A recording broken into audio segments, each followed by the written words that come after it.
Welcome to FedHype Radio, where it's all about the hype.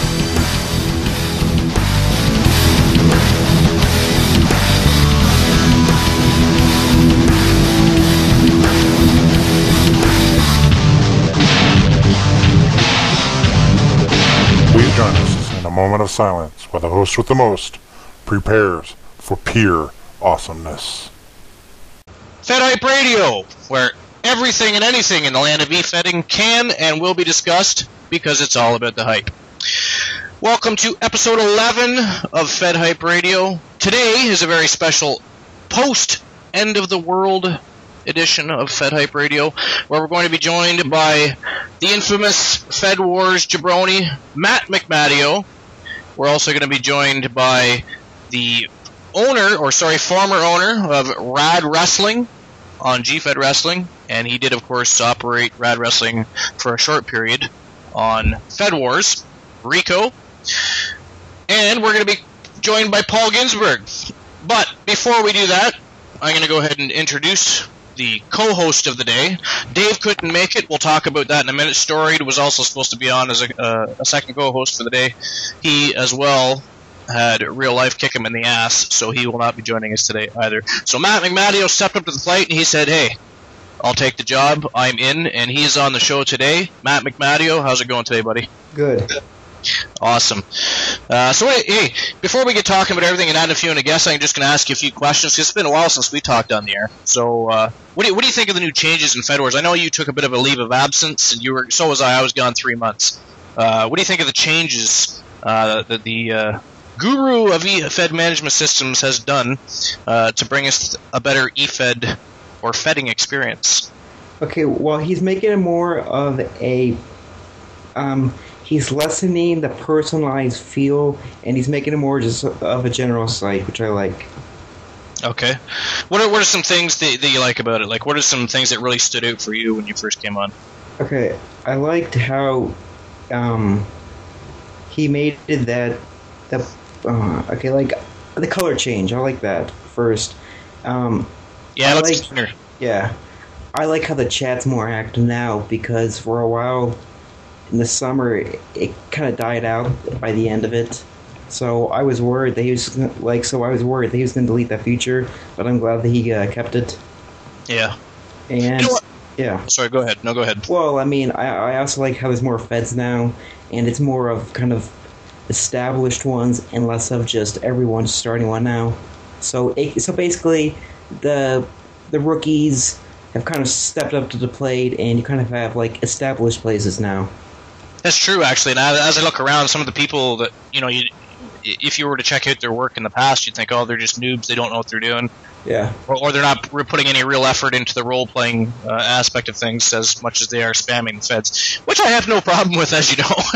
Yeah. But they weren't doing much, and now I come back after 3 months and I'm saying, holy crap, these guys are really stepping up. They're really, everybody's contributing to Fed Wars. I think people are doing more for Fed Wars than they did for GFed in the last couple of years. Well, I mean, the more, like, the people who actually cared by the end of GFed are now in Fed Wars. This is true, including NEW. I was actually quite I know I like to make fun of them because, well, they're NEW. You got to make fun of Jesse and his Fed. Nobody ever means anything by it. Of course, everybody knows they work hard. They're very passionate about their Fed. They got some great role players, great people in the Fed. They've had issues on and off with different people, and a big deal. Who hasn't had that issue? But overall, they're a very good, dedicated Fed. They've been around for what, 6 years now? 5-6 years? I think something like that. Time. It's been a long time. So I mean, they're doing quite well, I would say. You can say what you want. People may like them, may not. Maybe they don't like Jesse. Maybe they do. Maybe they don't like Hunter Valentine. Who does? Well, I mean, they're the type of Fed where you either like them or you don't, but you generally have an opinion on them. Yeah, I actually do like Hunter Valentine. I just like to bug him. I like to make fun of him. It's like LAL. I mean, what would a day be with him making fun of LAL? I'm a Mexican meathead who could not be here today because apparently he has a job. I didn't know that. I thought he just... He does? I guess, apparently. I thought he just, I thought that, like... School and ranching is what I thought he did. That's all I thought he did. And that's what he's talking about. He said, because I think he was thinking about coming on the show today. And then he sent me a message saying, well, I'm going to be busy doing a couple things at work, so I don't know if that means he has a new job, or if he's just doing some things around the ranch, or if he's if it's, you know, mating season and he's breeding the animals. I don't know what he's doing, but apparently he's busy, so he won't be with us today. The Mighty Mexican Meathead is not available. We need some new nicknames for the Mighty Mexican Meathead. Like, we have a few, of course. We rhyme off every show, but we need when the other people come on the show, we should come up with a new name. The new Brian. The new Brian. Oh, we could do that. So, but yeah, I agree. Things are quite a bit better on Fed Wars. I like the clean new look. What are some other features you like, or what are some things you'd like to see added to make it better? Well, I noticed that LAL is more active on the forums. Just it's like it's not just the improvement or the help part. He's actually kind of more active now. Yeah, well, I agree. And that's like he's becoming more of like a member of the community, not just the programs at all. Totally agree. He's not just a name that built a site. He's you know, interacting, and everybody likes LAL. Let's face it. You know, again, we all like to bug him and make fun of him, but he knows that we're just joking. So, oh, he does. He knows we respect him. I have lots of respect for LAL. He's a good guy. Mm-hmm. But you know, I just can't seem to go a day without making fun of the Titan of Tasty Tacos. It just has to be done. That's one of the things that have to be done. Some people have to get up and have a coffee in the morning. I have to get up and find new things to say about LAL. I'm obsessed, damn it, okay? God damn you. Damn. Is there anything you'd like to see added to Fed Wars, like a feature, or one thing I'd like to... Actually, you know what? I'll save that. Why don't I just wait for that question? Hold on, I'll be right back. And the co-host is leaving the show. Apparently having a coffee break. We don't have breaks in the middle of the show, Matt. I know you're not on here right now to hear this or answer, but we don't do that. We stay on the show. We talk to the guests. We talk to the host. We don't just leave randomly and talk to other people. That's not the way things work. I'm now talking to myself, so I will stop. I think what I will do is get Rico in on the show, and we will see what Rico is up to. Because, well, he's a fascinating man, to say the least. And we want him on the show, so we are going to add him into the show. Should just be a few seconds. Rico, are you with us?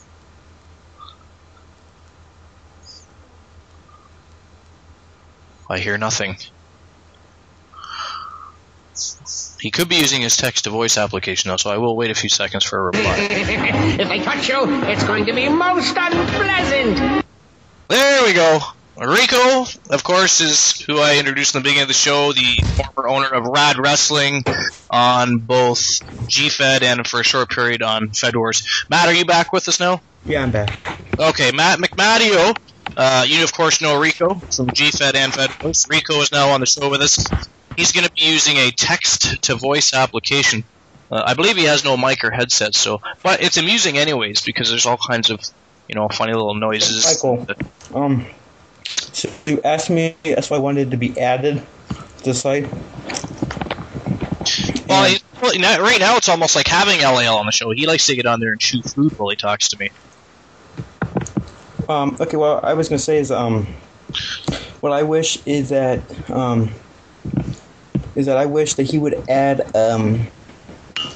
like a mini chat for just two people, and it's kind of hard to explain. But I kind of like Facebook in a way of just like the idea where you can just private chat and so on, so without having to send them those messages.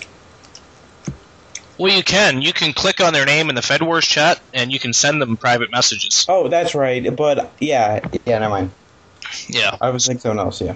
Oh. Hold on. What? Rico, what do you think of the... Have you been on since you changed Fed Wars? I was gone for about 3 months, and when I come back, everything was already changed over, so there's a bit of a new look. And have you been on to see that yet? Oh, I don't remember that. And if so, what do you think of the changes? Oh, yeah, we did.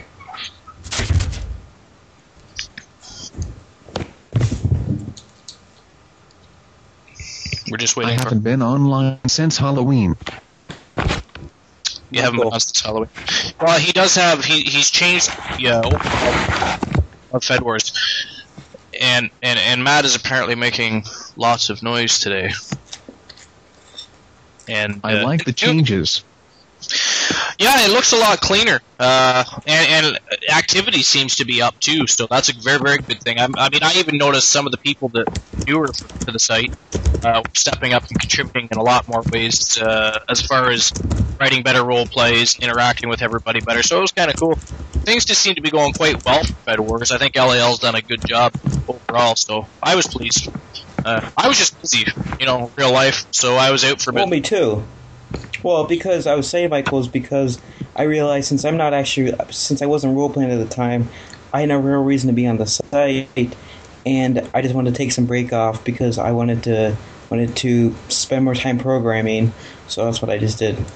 Yeah, well, I wasn't really writing role plays either. I just kind of spam the forums and shoot the shit with everybody. But it's something to do when you're bored. I was really, really busy. I mean, I do martial arts for a living, so I'm all over the place going to seminars and learning masters.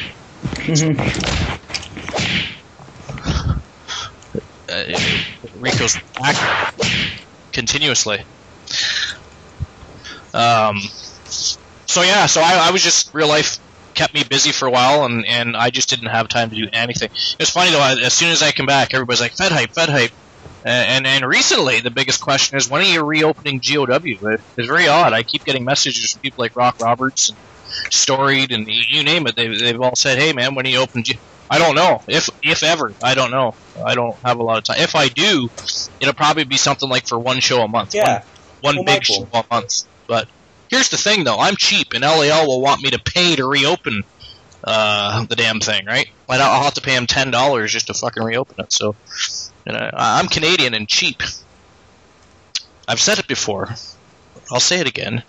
It really is true. I'm cheap. So, I don't know. We'll see what happens. I should have just kept occasionally going on and posting on the forum and kept it alive. I just didn't. I just lost all interest for a while. I just had so much on my plate. So, but people need an outlet for idiocy. GOW was great for that sometimes. I love how it calls it GOW. Yeah, you're right, Rico. I think one of the things that people, I think they appreciate it even more now that I don't have it open anymore, was the fact that it was only 2 role plays every 2 weeks. So it was a total of 4 role plays a month, and you didn't always have to write 4. If your opponent only wrote 1, then you only write 1. Yeah. So you had lots of time. And the other thing is, people didn't burn out. There was no burnout period because they're not writing 3 and 4 role plays per show, 3-4 times per month. So it was a relaxing atmosphere. We didn't put up with bullshit. So anybody in GOW all got along. We all worked together to keep the Fed running. Exactly. Yeah, people that caused problems, they didn't last because either I ran them out or one of the other people from the Fed say, hey, you know what, get the fuck out. So, but, before I forget, we're supposed to be adding in another guest to the show. Let's get him in here before he falls asleep. Who? Paul Ginsberg. I can't ever pronounce his handle name. I'm going to ask him about that. That is one strange handle name, I'm telling you. I'll just say that's something Japanese. Yeah, well, I'm not sure if Paul's going to join us on the air or in the chat room. That's yet to be seen. So, Paul, are you with us? Yes. Oh, he's on the air. There he is. All right. So, joining us on the air today, Paul. Welcome to FedHype Radio, by the way. This is the 11th episode. It's a special edition post-end of the world show, of course. Because we're all ghosts now. The world ended. We are dead. We just happen to be on FedHype Radio for some damn reason. I don't know. It must be, I don't know. Purgatory? Yes, purgatory. Speaking of purgatory, We're stuck I in... self-assigned myself that role last night. What'd you do? Okay, so, Elijah, weren't you in, the, Jesse's phone thing last night, the radio show? Yeah. Okay, so, in chat, someone just mentioned purgatory, and I was like, you know what, I'm in charge of purgatory now. I think that show was purgatory, to be honest. I mean, it just, I don't know. So, NEW shows quite often are good, and then, PT Merciless joins and ruins it, and then, other times, Hunter Valentine joins it, and the show spirals down into the pits of hell. So it's one of those things. It's either good or it's bad. And last night it wasn't really good or bad. It was just kind of stuck in the middle of things. It was, and they were on the air a long ass time too. Because I took a break for about an hour and 20 minutes and came back, and they were still on there talking about nothing. Well, I mean, in March of 2010, one of their shows was like 6 hours. Damn. I've had a 2-hour show before. Actually, I think I had a show that went a little over 2 hours before. That show kind of just got out of hand. I try to keep it to an hour and a half or less is what I like. Exactly. If it happens to spill over a bit, what do you do? So anyways, Paul, what I was going to say before was, I don't know if you know Rico. He was the former owner of Rad Wrestling. He's been on GFed, which were you on GFed at all? No. I'm completely new to Efedding with Fed Wars. Okay. I envy you. Yeah, that's probably a good thing, or else you may not be here at all. GFed, actually, when I first signed up in 2007, it was...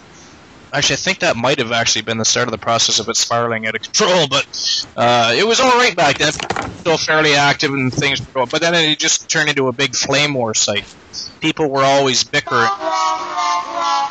Exactly, Rico. Rico is on a text-to-voice application because he's too damn cheap to go to Walmart and buy a headset. But it's amusing, though, because he's got all these cool sound effects and the voice is funny, too. But Rico was, Rad Wrestling was fun for many reasons. It was kind of like GOW, that was my old Fed. It was a relaxed atmosphere, everybody got along. And Rico actually had a unique concept where he would actually... GFed had things called credits, where you bought credits to run your Fed or advertise for your Fed or whatever. If you wrote really good role plays in Rad Wrestling, he'd actually pay you credits. So he'd spend money out of his own pocket and give them to you for contributing to his Fed and continuing to have a good time in his Fed. So it was very unique, very busy. There was always people coming in and out. I don't think there's a person from GFed that wouldn't remember or had a good time in Rad Wrestling, so it was very cool. So Rico, Paul Rico, and you probably know Matt McMadio, I assume? Yeah, I've seen most of the names in the forums, if nothing else. Right on, very cool. Okay, so how do you pronounce your handle name? Is it, like, we look at that and it's like Japanese or some damn thing. It's Quijibo. It's from The Simpsons. Oh. All right, very cool. So this is your first time on FedHype Radio. I'm sure it won't be your last now. We tend to have fun on the show. We don't. I don't know if you've listened to radio shows. Matt and I were talking about this earlier. A lot of radio shows turn into who's better than who. It's more of a bitch fest than it is a radio show. It's like they... Exactly. It's like they've had a conversation in a chat room and then decided, hey, let's go rehash this conversation. Well, yes, that's what it really is for many people. Yeah. But honestly, sometimes it works, but sometimes it doesn't. Like, it works is if someone joins, but they haven't been in a while, because then it gets kind of interesting. But if it's the same people, then it gets boring. Well, yeah, because they're just bitching about the same people over and over and over and over. Like, how many times can you say that PT sucks ass and Hunter's a fuckface? That toy's about as sharp as a bowling ball. Paul, you'll come to realize that we like to make fun of people on this show. They all know we make fun of them. Michael, did you actually not like Pete, or is that just joking around? No, I just joke around. Pete knows I like Pete. Pete's been on the show. He's really funny. If you actually know, he's really funny. We make fun of everybody. It's just, actually, a funny story before I get into that is CWO owner. Actually, he posted on the forums there yesterday because I had posted about this show in case anybody wanted to join in. And him and LAL were talking about being on the show, and CWO owner didn't want to come on because the show he had listened to, I guess, I don't know, apparently I had bashed him on the show. I don't think it was me. I think it was probably LAL. He likes to do that. But he must not have paid attention to FedHype Radio or FedHype 101 because we bash everybody. But it doesn't mean we don't like you. If we're talking about you, it's probably because you contribute to Fed Wars and actually are somebody. You know what I mean? But we don't just bash people. We also come back and we talk very highly about them and how they contribute and how good their role plays are, or if they're a Fed owner, how good and dedicated they are to the Fed.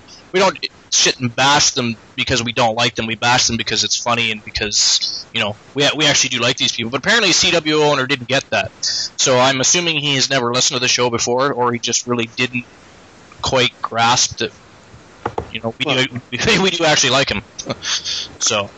And in a game like this, you just need trash talk, anyways. Well, you do, and like it's better to have fun and say I don't know, PT's gay, or whatever you want to say. Hey, that rhymed. Interesting. Well, like, it's only funny if it's like two people being really really hypocritical. Then it's kind of funny, but otherwise it's stupid. Yeah, and you just plain and simple have to have a good time. Yes. And because there's nothing worse than going on a radio show and that's all it is a bitch fest. They don't talk about anything. They don't talk about Fed wars. They don't talk about the Feds or the workers or the role plays at all. You just described G-Fed. Yeah, pretty much. Actually, yeah, I did. But that's what it's like sometimes listening to certain radio shows. Well, Mike, I wanted to mention this. So, what did you think of G-Fed finally closing? Like, finally, it's like not even like it's just empty, but like, so what do you think of it actually closing? I think they dragged it out too long. I think they should have. I think the only reason they stayed open as long as they did was because they would have owed a lot of people money, and they didn't want to deal with that, so they left it open as a dumping ground, and then watched feces sink into the ground. It's just, I don't know. I think they should have just shut it down. So, do you think 4.0 is ever going to return? I keep seeing, hearing there people talk about that. I really don't see it happening. I think they just they moved on in life, and I don't think they have time for that kind of thing anymore. Well, because Brian, because he teaches or something, for what I remember looking online, he teaches at like Purdue, and I think he's just going to dedicate himself more to that then. Well, isn't Dan in Australia all the time on business? Yeah. So I mean, they're very busy, and I don't think they appreciated people constantly nagging them and bitching and chewing. I mean, they built a site, and it was a good site at one time, and people constantly complained about it. I have a question though. Like, okay, as far as you know, did any of them actually like wrestling? It never appeared that they did. I don't know. I never saw that of them. I think they were fans, but they were, as in they just kind of gave up after a while.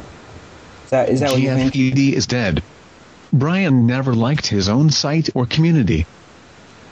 Yeah, I tend to agree with you there, Rico. It makes you wonder. I don't know. I think maybe at one time they did, but I think just, I don't know. It's hard to say, because, at one point I want to say they must have liked it at some point because they did build the site and they did interact with people for a while, but then it just really took a nosedive. So at that point you got to agree with Rico. And, well, I mean, plus the game changed because it went from just straight up interviews to actually stories, and thus is why you get more drama, because it's actually talented people go up against other talented people. Like, it wasn't just two jobbers going up against jobbers very much anymore. It changed.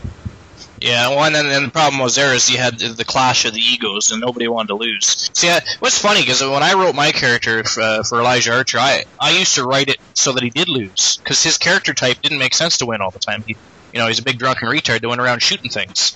And causing problems. So what sense does it make to have something like that win matches all the time? I mean, it doesn't. Yeah. Kind of on that note, like, my character was just kind of too over the top, so possible. That's why I always thought he would lose, because he wouldn't be possible. Because essentially my character, at least from the surface, seemed like it was flawless in his life. But then actually when you get down to it, his character didn't make any sense.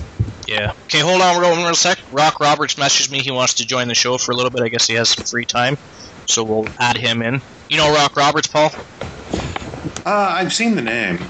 Okay. I know I've been in chat with some. Give him a ring, ding, ding. See what's going on. Kill it! Kill it! How's it going today, Rock? It's going. Perfect. Welcome to FedHype Radio, episode 11. Joined today by Matt McMadio, who stepped up as co-host because he's storied, and Dave couldn't make it. They had real life kick him in the ass for the day. I'll talk about that in a little while. Paul Ginsberg, or Quijibo? Quijibo is also on the line with us. And you, of course, are very familiar with Rico, owner of Rad Wrestling on Hello.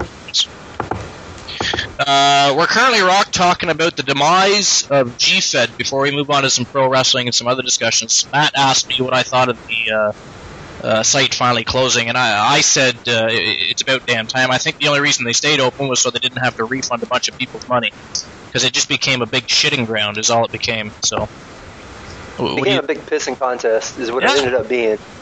And it's really sad, because if you really look at everything, at what happened at GFed, a lot of us got our start at GFed, or we reinvented ourselves. I know, me personally, I've been doing Efedding since 1999, and I really reinvented myself in GFed, and it's really sad to see it go. Because my original character for Elijah Archer was, less than good.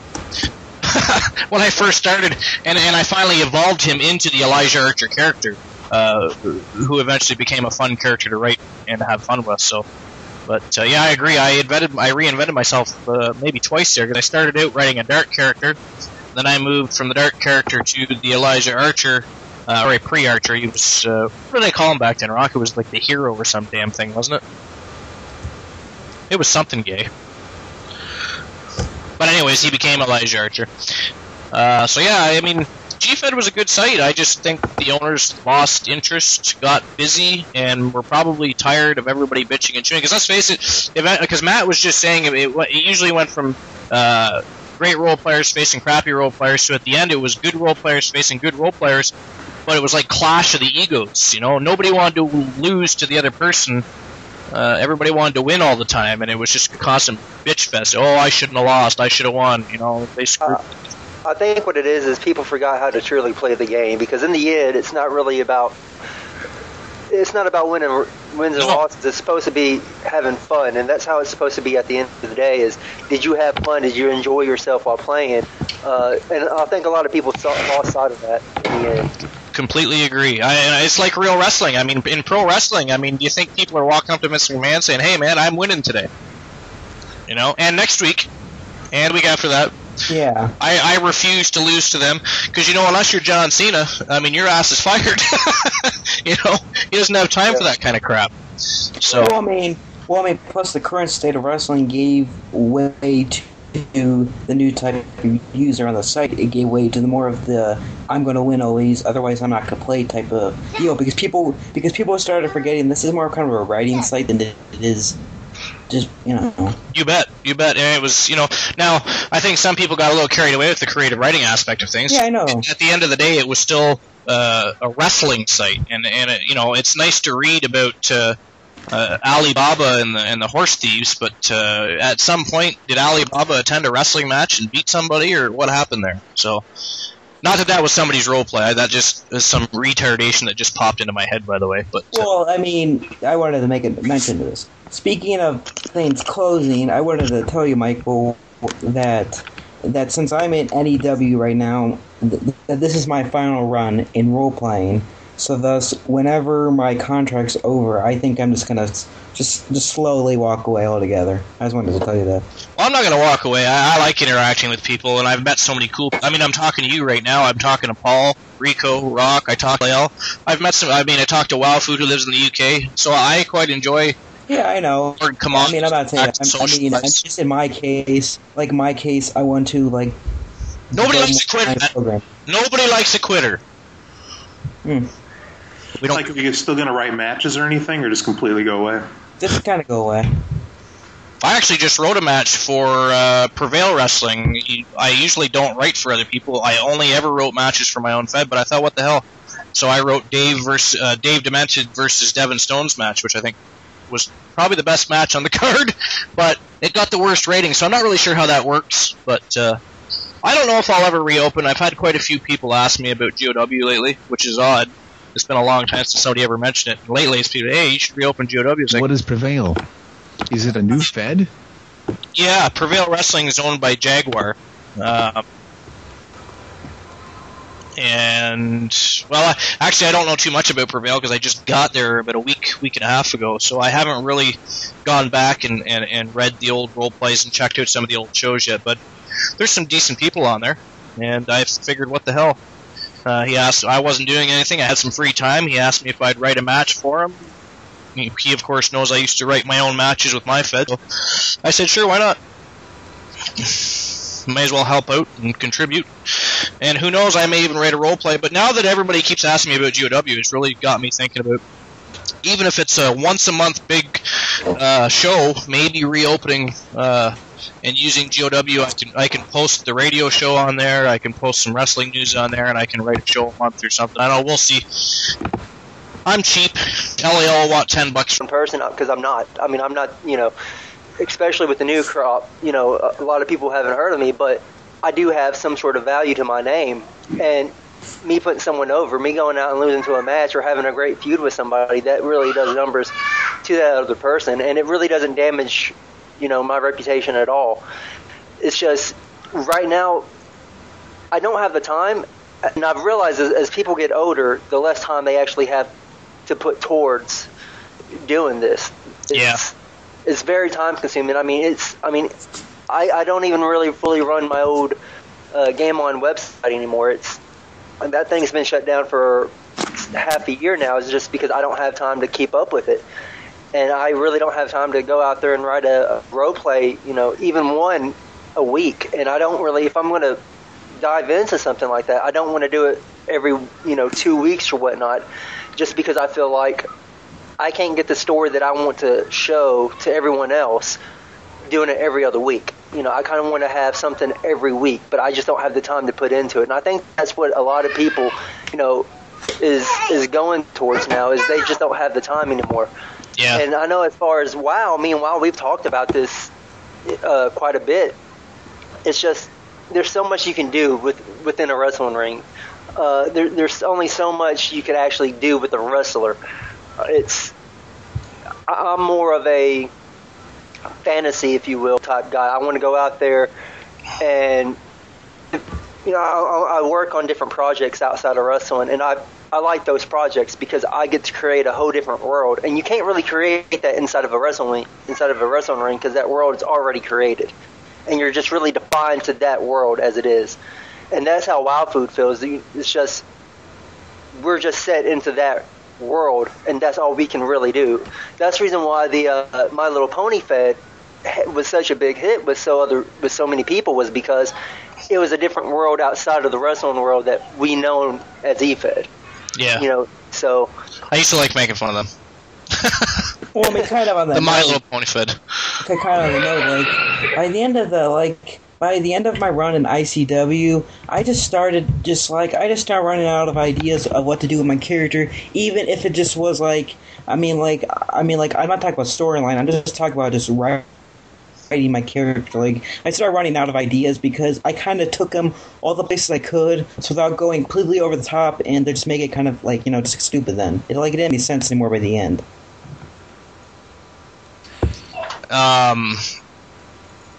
So yeah, I don't know. I completely agree with people not having a lot. I mean, for a lot of the younger people who live at home and don't have jobs, and they have a little more time to write, and it's great that there's still Feds that offer that for them. But I think as you get older, you need that Fed like GOW. Yes, exactly. I love that Fed. That's why I like the idea of it. I like the timing of it. It's just perfect.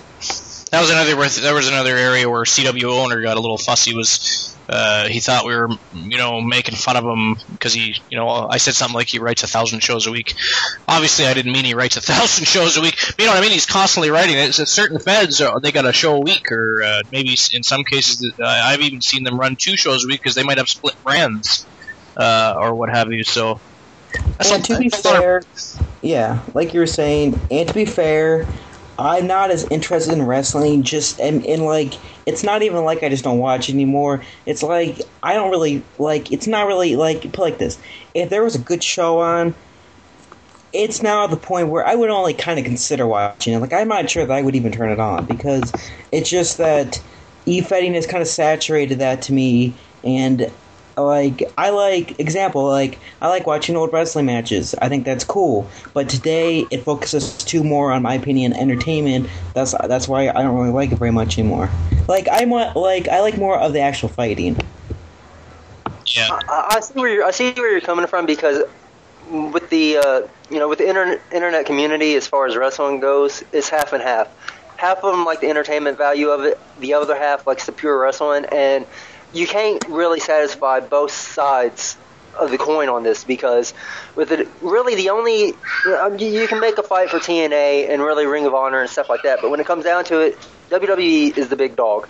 That's what everybody knows. It's a household name. It's been a household name for years.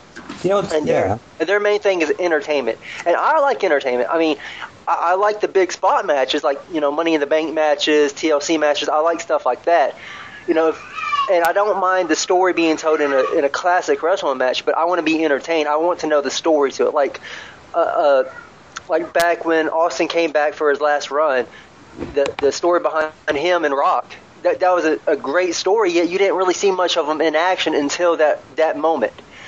And they didn't have like a 5-star classic wrestling match where it's headlocks and leg drops and drop kick. You don't see it, but they had a good brawl, which is, in my eyes, entertainment. You're not going to have like someone like Austin, especially throughout towards the end of his run. You're not going to have matches like Chris Benoit or Jericho where it's classic mat type technical wrestling. You have more like brawl.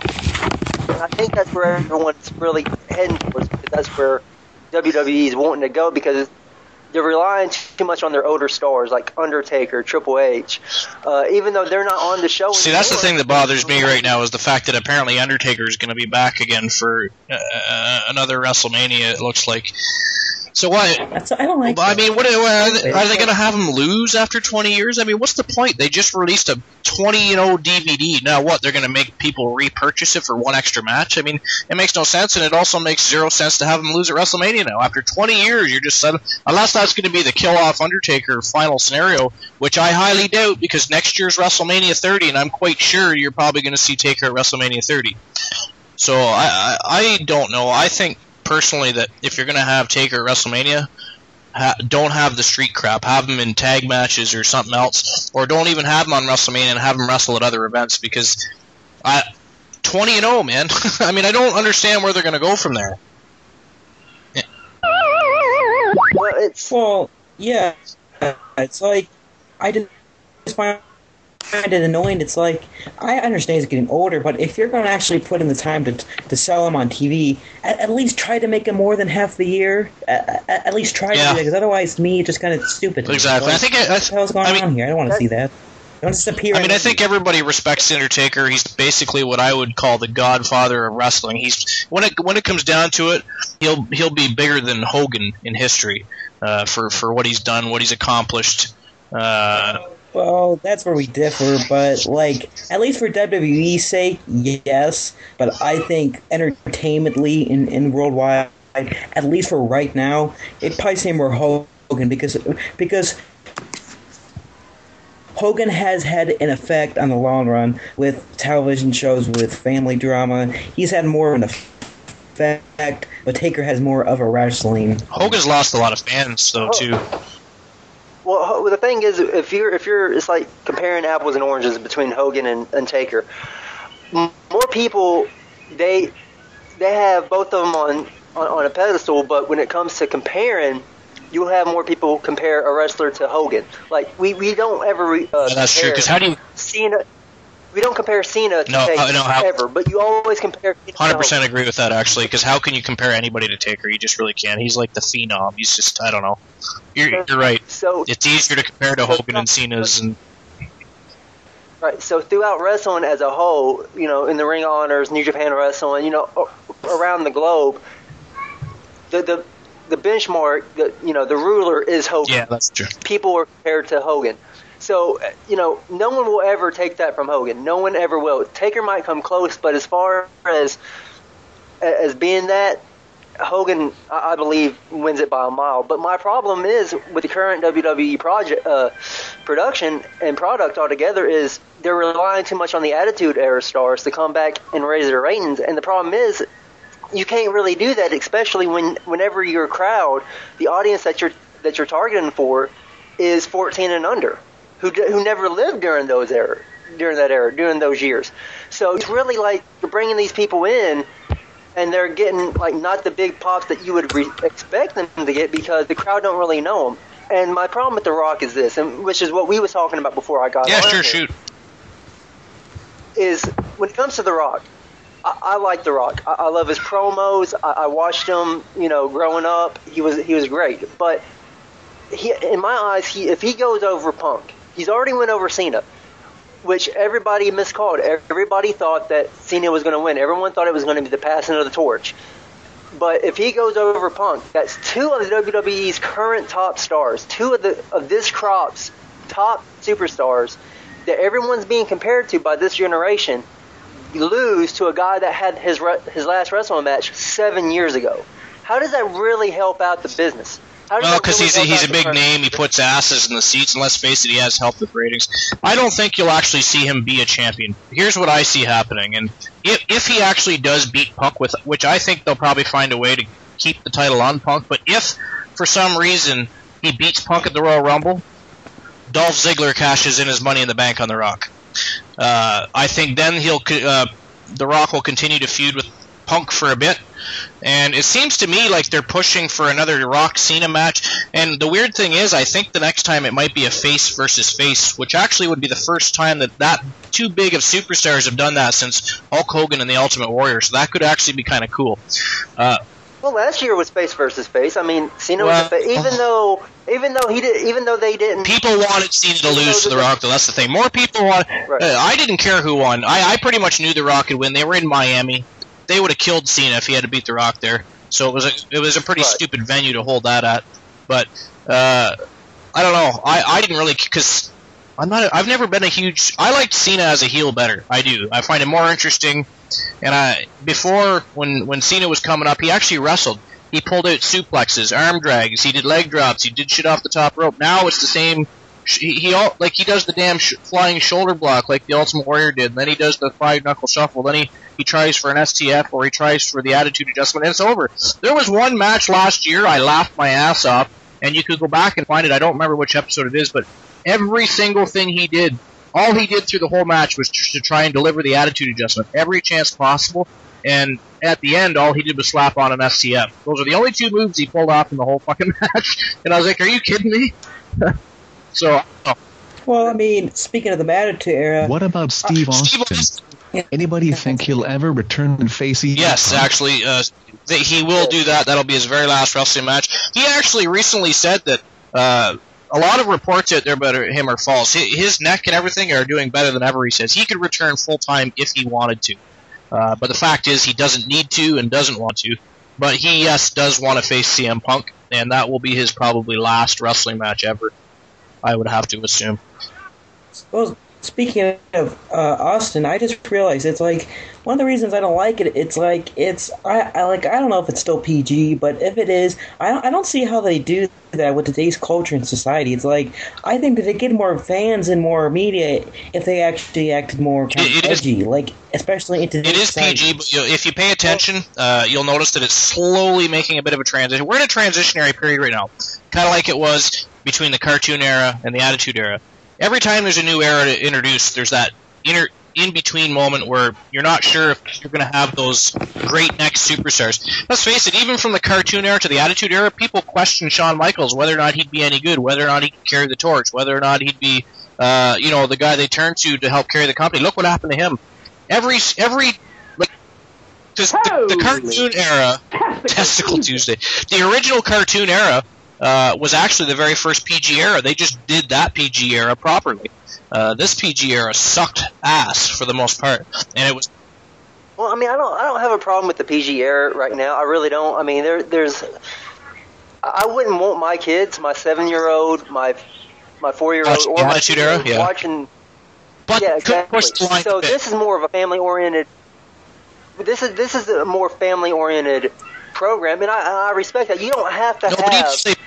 You don't have to have the attitude era in order to pull off great wrestling matches. You don't, and you don't need the attitude era to really sell a good story. You can't really redo don't. The attitude era, anyways. No, exactly. But 14A. Even push to 14A, just a little edgier, and I think you'd be okay. Because people like Batista, that's all they want. They don't, because PG, people like Batista, Steve, they just don't fit into PG. The Rock even.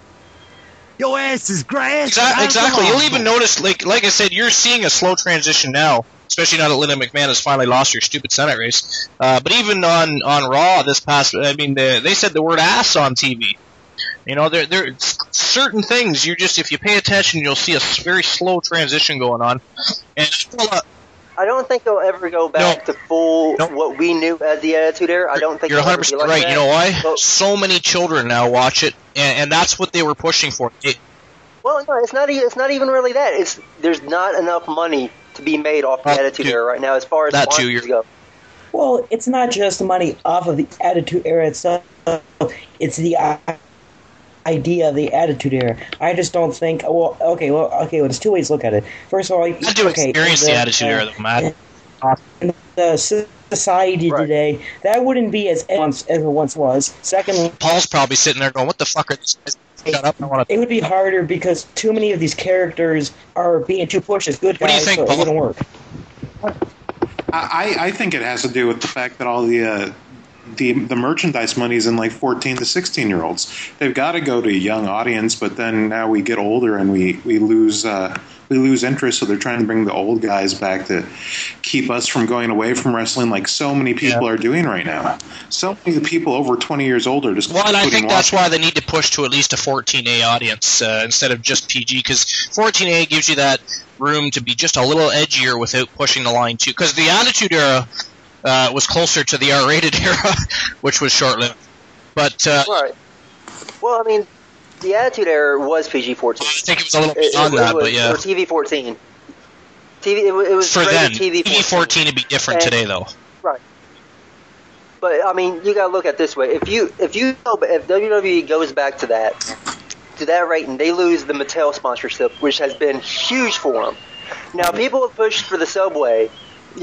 Subway going away, but Subway was around when they was still TV-14. I remember a commercial that Eric Bischoff did when he was the GM of Raw, when he was doing the hot lesbian action scene, and he had a sub from Subway. He goes, "Why not eat a sub from Subway while watching WWE Raw and hot lesbian action?" So I don't think the PG is going to keep them.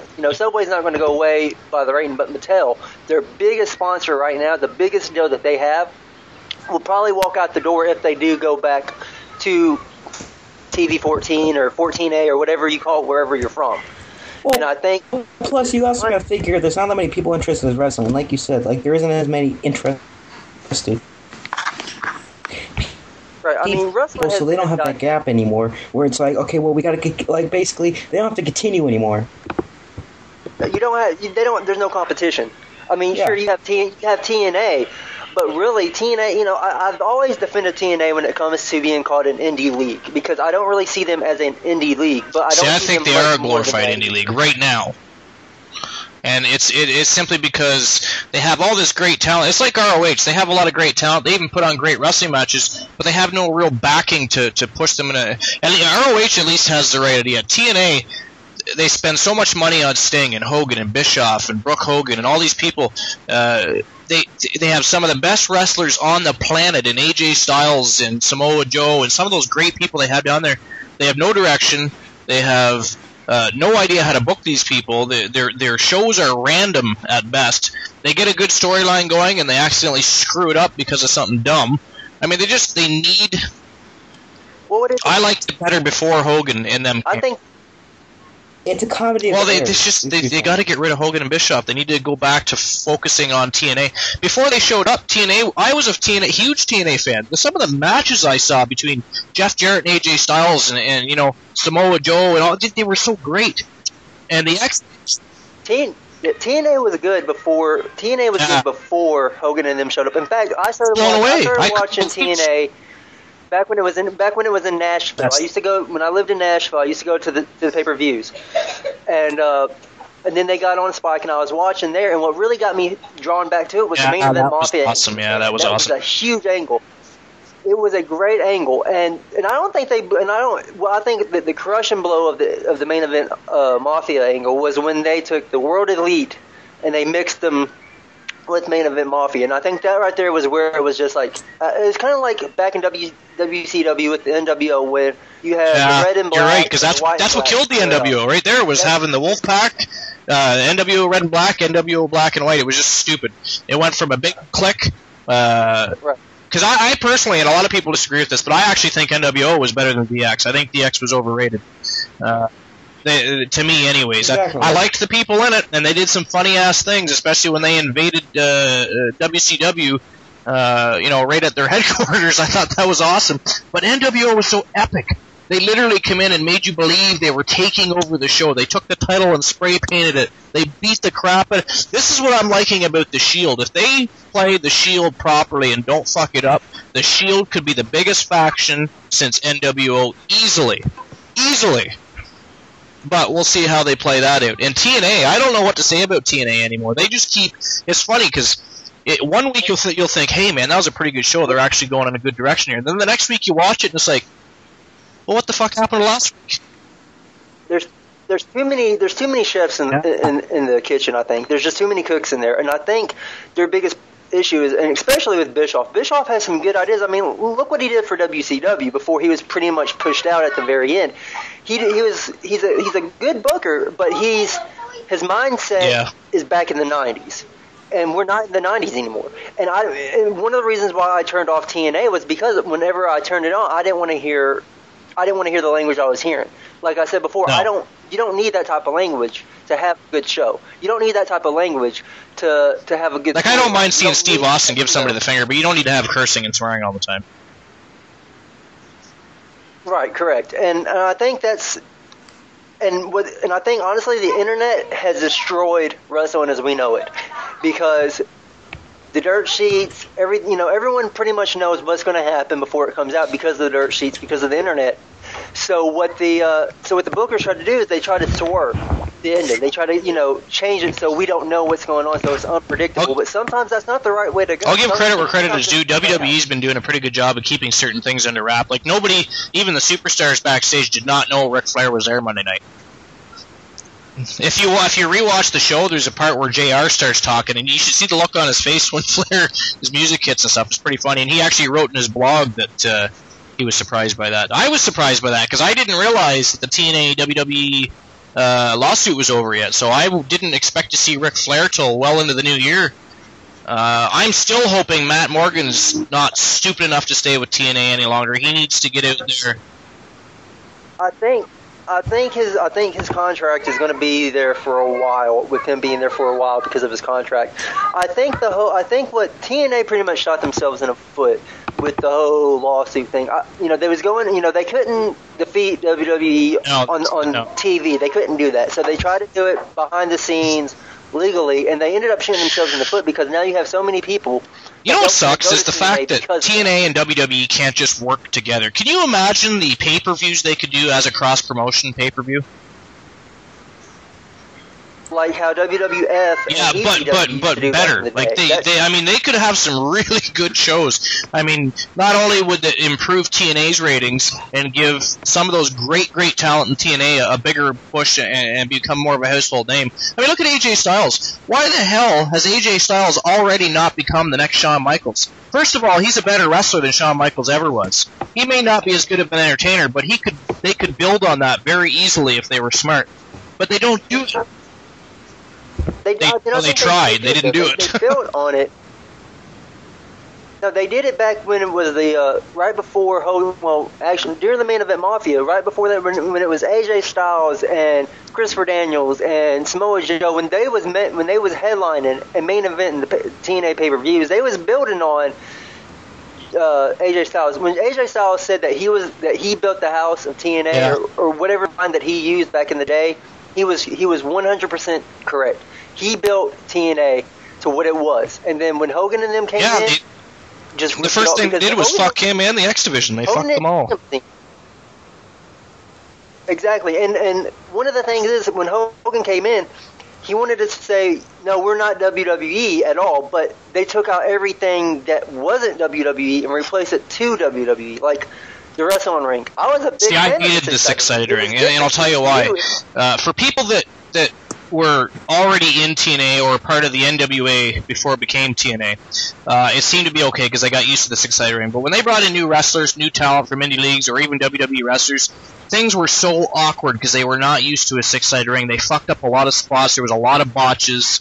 I liked it for the simple fact that it was different, but I didn't like it for the fact that there was a lot of botches going on. And also, some people that didn't like mixed martial arts back in the day saw that six-sided ring and would change the channel. I actually read a report about that. Actually, that's one of the reasons they got rid of it was when they were still building UFC and MMA in general and trying to get people to watch it and get more viewership.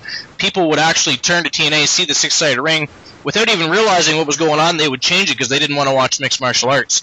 So it just. Well, the thing about the six-sided ring and with TNA was one of the biggest downfalls that TNA has is they don't have.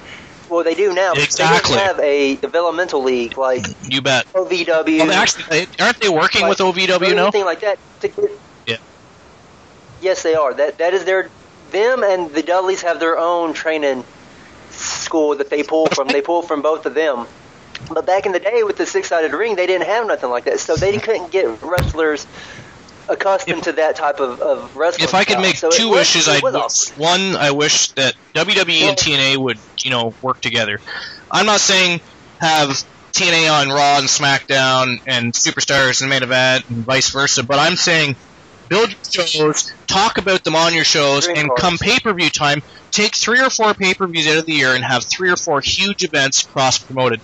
I think it'd be great on both. I really think ratings would increase huge for both.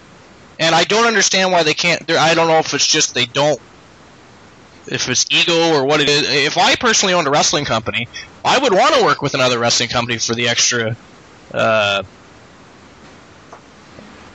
WWE's way too selfish for that. I don't think it's WWE the selfish. I think it's Vince McMahon the selfish. I think.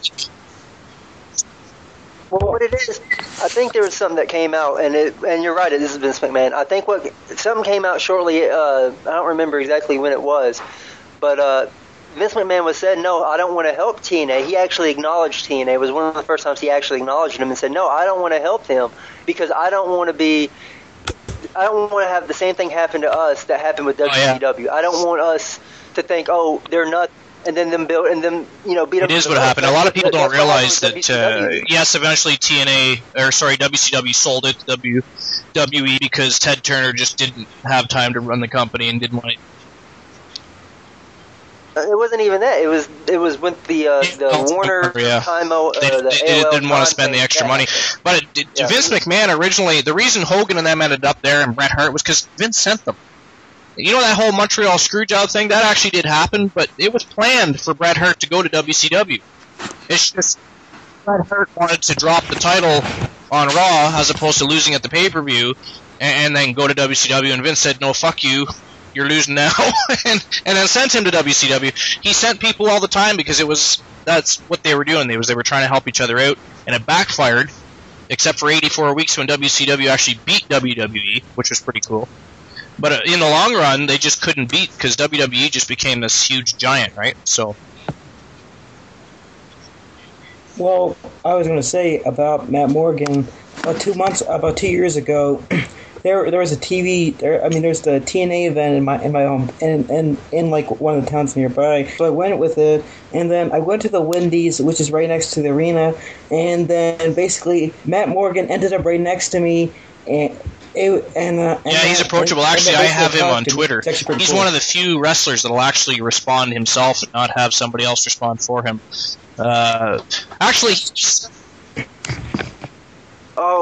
not talk about wrestling and Twitter and social media. I've had enough of that crap for like the last year and a half with WWE pushing it down our throats. Well, they kind of Matt Morgan was actually, but they kind of have to because otherwise.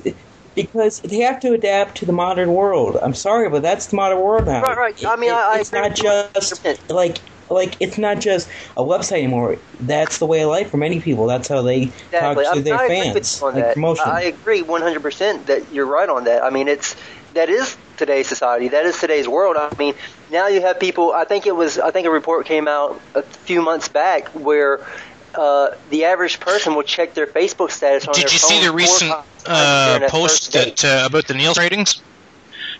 Nielsen Media is going to be in the new year, starting with WWE, I think, but they're going to work with other shows and stuff as well. But they're going to take things like YouTube, Twitter, and everything else, and instead of just people tuning into TV viewership, they're going to be paying attention to how much people are interacting on social media, because people are watching shows on YouTube. They're also checking things out and responding on Twitter, and that's all going to become part of the ratings. In my opinion. Well, I mean, you may differ here, Michael, but since I really like technology and stuff, I see it as TV is going to either be completely different or it's going to be obsolete. TV will never be obsolete, but I don't see it continuing much longer. No, it's never. Well, Michael, like the idea will never be, like the idea of it obviously will never be, because that's a genius idea. But I think just like basically the way we see it now, they're already changing that. That's what I was just getting at. Is they're going to be working with Twitter and YouTube, and people that are tuning into the show via YouTube or talking and trending on Twitter. That's all going to become part of ratings, because let's face it, not everybody turns on a TV. Maybe their wife is watching fucking soap opera, so we got to watch wrestling on the computer. So, yeah. Or on your phone. I mean, pretty much your cell phone now is nothing more than a handheld computer. Nowadays, you have smart TVs that while you're watching a show, you'll have a Twitter message pop up on it. You tune in, for sure, absolutely. Well, I read something not long ago saying, like, you might see a wrestling show average a 3.0 rating, but if you factor in all the people watching online and everywhere else that isn't factored in, it might be more like a 5. So... Well, I mean, I'm just Michael. Okay, so I might think this is really extreme, but in my opinion, if wrestling doesn't adapt to the ever changing kind of, basically, like if wrestling doesn't adapt to the ever changing lawless society and culture, like I don't see it being a big player in media with. 30 I'm just trying to call Rob Roberts back. Cause maybe I'm different, but I just don't see that. Alright, well, hang up. He's not answering. He'll message me if he can get back on. Not really sure what happened there. Apparently we lost. Pardon me? Well, I mean, Michael, do you hear what I said? What did you say?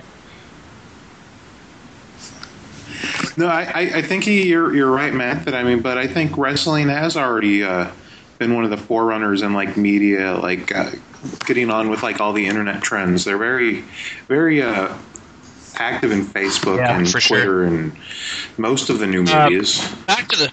Sorry, go ahead.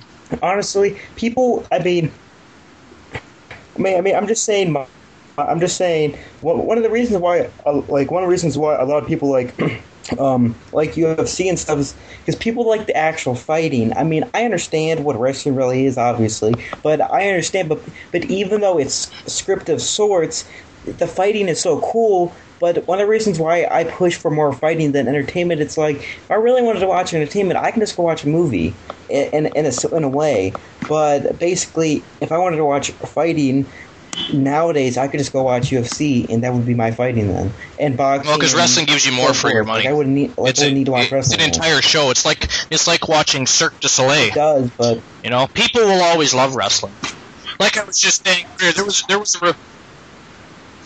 Well, they will. And, I mean, when 5 and 6 million people are still watching a Monday Night Raw, they're not going to, people are... That's true. I understand that, but you got to understand that. Don't you agree that a lot of people in today's world are more like they're more? I live in Canada, so not so much. Don't you agree? Your opinion? Well, I mean, Michael, let's face it. There's probably there's about 40 million in Canada. My opinion. 10% of. Yeah, you know what? 10% of what you have, but things now. We're not really angry people up here. I understand what you're saying, though. I get what you're saying. Well, I'm just saying, okay, fine, maybe in America, or I don't know. I think it's the more. idea is the same.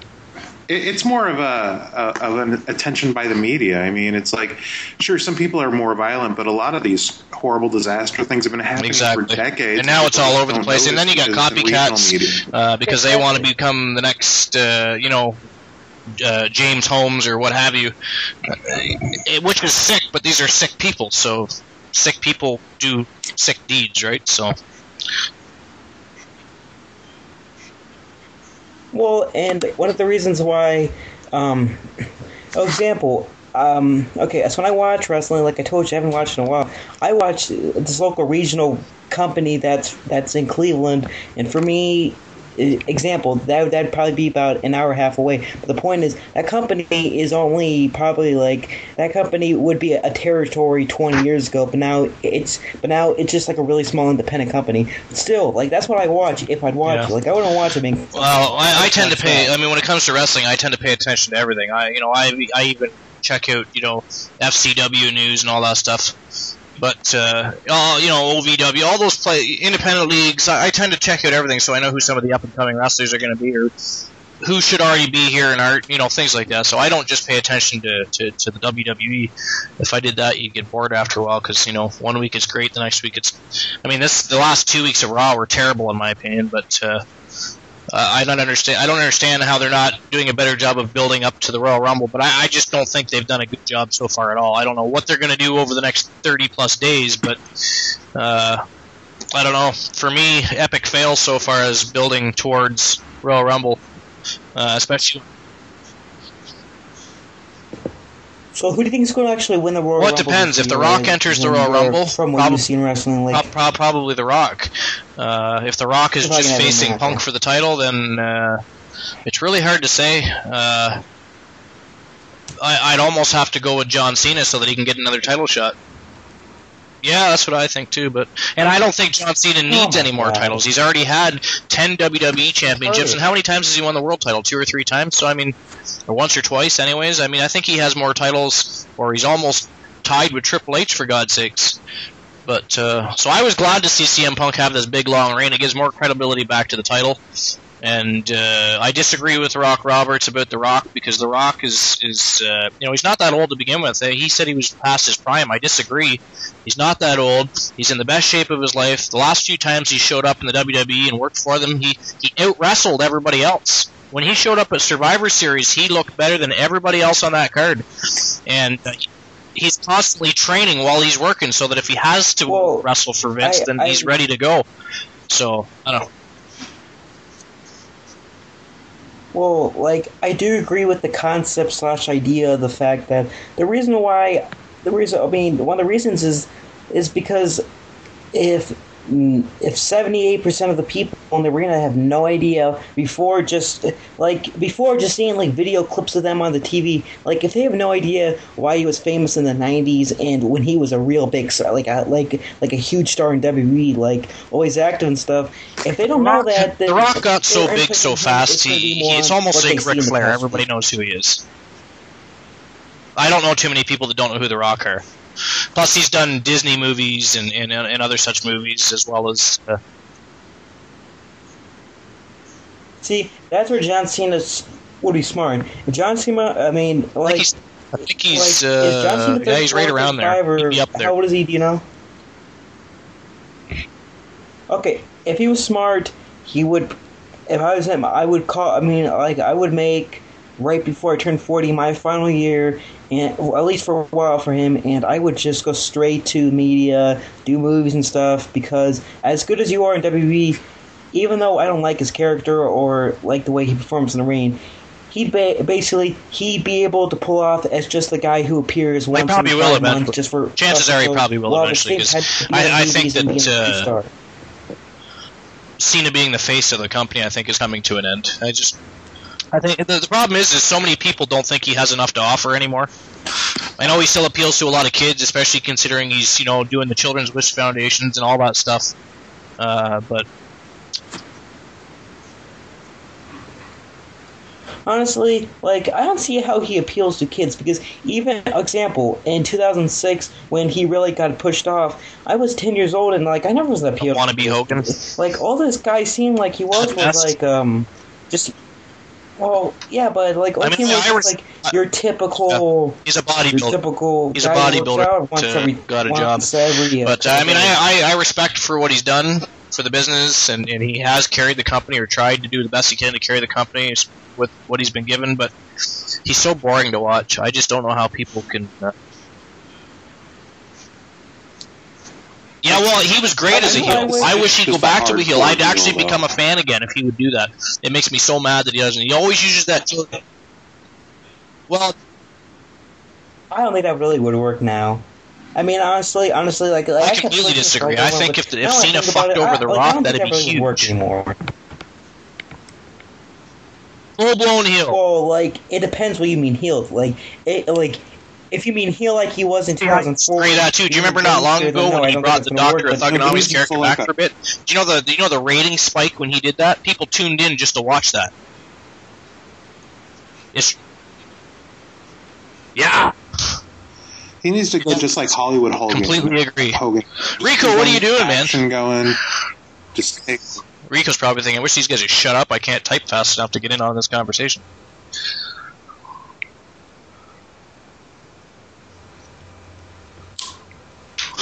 It's just like... Are you entertained? Are we boring you out? We can change the topic. We can talk about the Mayan end of the world date for a while. Let's talk about the end of the world date. Rico is, of course, a bit of a... I won't say a scholar when it comes to the end of the world, but he's well versed in the Mayan end of the date prophecy. End of the world prophecy. Tell us a bit about the Mayans' prophecy that would lead to the supposed end of the world, which of course we're all sitting here. But tell us about that, Rico.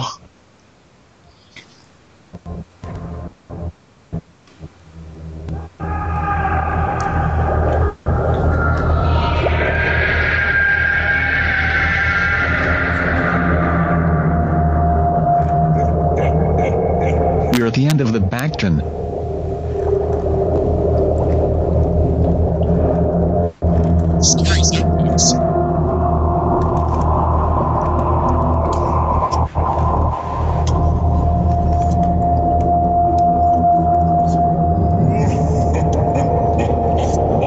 $144,000 days.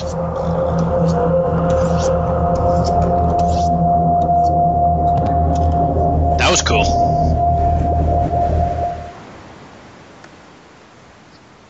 Well, Rico, I believe he asked you what it was like for like the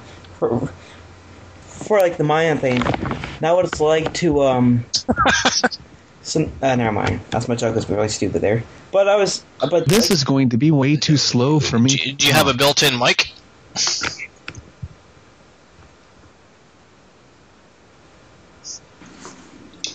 I thought all computers had at least built-in mics these days. Well, mind you, I'm on a laptop, so what are you using, Paul? You got a headset or you got a built-in mic? Yeah. I went and got a headset just because when you use a built-in mic sometimes, depending on other people's connections, sometimes you get that feedback crap going on. But we haven't had that this show. That's been kind of cool. So. That's about like the messages on the bottle. That's what you could use. You could send messages in bottles. Well, the Mayan end of the world prophecy, some people also refer to as the 2012 phenom, right? Or phenomenon. So let's just hope that this entire garbage ends. Well, I mean, it was the range of eschatological beliefs that cataclysmic or transformative events would occur around 21st of December 2012. I think there was a few different exact times, like 11:11 and 5 o'clock in the morning and all that bullshit. But it was... Like, I could see it work if it was 12/21. Well, I mean, even 12/12/12. It really wasn't 12/12/12, was it? I don't see how this isn't the year 12. It's the year 2012. So I mean, I find all that stuff very ridiculous. But as far as the Mayan thing, it was regarded as the end date of a 5,125 year long cycle. in the Mesoamerican long count calendar. Various astronomical alignments and numerological formula were proposed as pertaining to this date. None of them accepted by mainstream scholarship either. So I don't really understand why it became such a big deal, why people ran with it. I mean, if you got scholars saying, hey, you really shouldn't pay too much attention to this crap, they do it anyways. You know, it became almost like a religious doctrine for some people. Because some people desire change. I honestly, I know that sounds stupid, but just think about logically. Some people wish that it would. Some people just wish that all the problems would end, or if something big would happen. Some groups thought it would either become the Earth and its inhabitants would undergo a positive physical or spiritual transformation. Others, or would mark the beginning of a new era. Others suggested it'd be the date that would mark the end of all things. It'd be some sort of catastrophe that would wipe us off the planet, you know what I mean?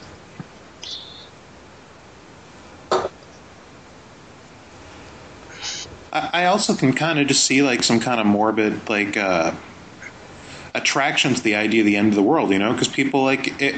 They're just trying to fool themselves into believing it's that excuse that for one day they can do anything they want and nothing matters. Yeah, because people, like I said, society is more kind of lawless, and not everyone is. That's very true. Not everyone is, but a decent amount of people are lawless, and thus they like the idea of like, you know what, I do the hell I want. Why? For a small period last night, anyways, I actually did believe maybe it was the end of the world because the NEW show was that bad. And Matt, you were on that show. Did you not feel for a few seconds that maybe we were all going to die, and that's why we were all listening to the crap we were?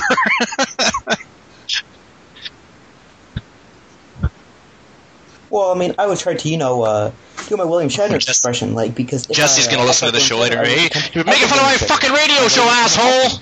He'll be messaging me on Facebook and Skype, stop making fun of my show! No.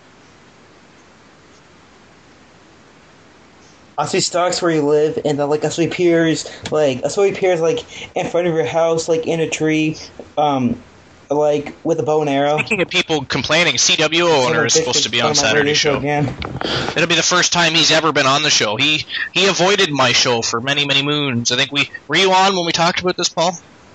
Or did you miss that part of the show? Okay, well, he hasn't been on yet. No, I missed when CWO was on. He's going to be on Saturday's show. Wait a minute. So he be speaking? Today is Friday. Oh, wait. Hold on. What day is it? Well, probably because I confused you with having a show because we weren't really supposed to. Well, no, that's probably because... Rico says he's one of the most active guys on FedWars, and he sure is. He though, I was just explaining to Paul, CW owner, he thought we were bashing him for the sake of bashing him, like maybe that we didn't like him or like his creativity or, the contributions he was making to FedWars. Truth is, we bash everybody. Eventually, we've bashed Matt, we've bashed Rico. Actually, we probably haven't bashed Rico because everybody loves Rico. There's nothing really bad to say about Rico. There's certain people we don't bash, we just have on the show, and then other people, hell, we bash me. We bash LAL, he owns FedWars. It's just, we don't mean anything by it. It's just better than sitting on the show, and when there's dead air, you get rid of dead air. You make a stupid joke, or you make fun of somebody. I noticed a lot of boxing memorabilia. We got some gloves over here, pictures everywhere. Who's the boxer? Me. You the boxer? Yeah. You a tough guy? Yeah, tough enough. Really? What could you do? To you? Yeah. That came from On Deadly Ground with Steven Seagal. That was a cool movie, and that was a very cool scene, too. At least I think it was On Deadly Ground. Am I right, Rico? Yes, I thought so. I was almost positive. So that's what you get for being a martial arts buff. You get a bunch of crap stuck in your head. So what did you think of the whole Mayan end of the world thing, Paul?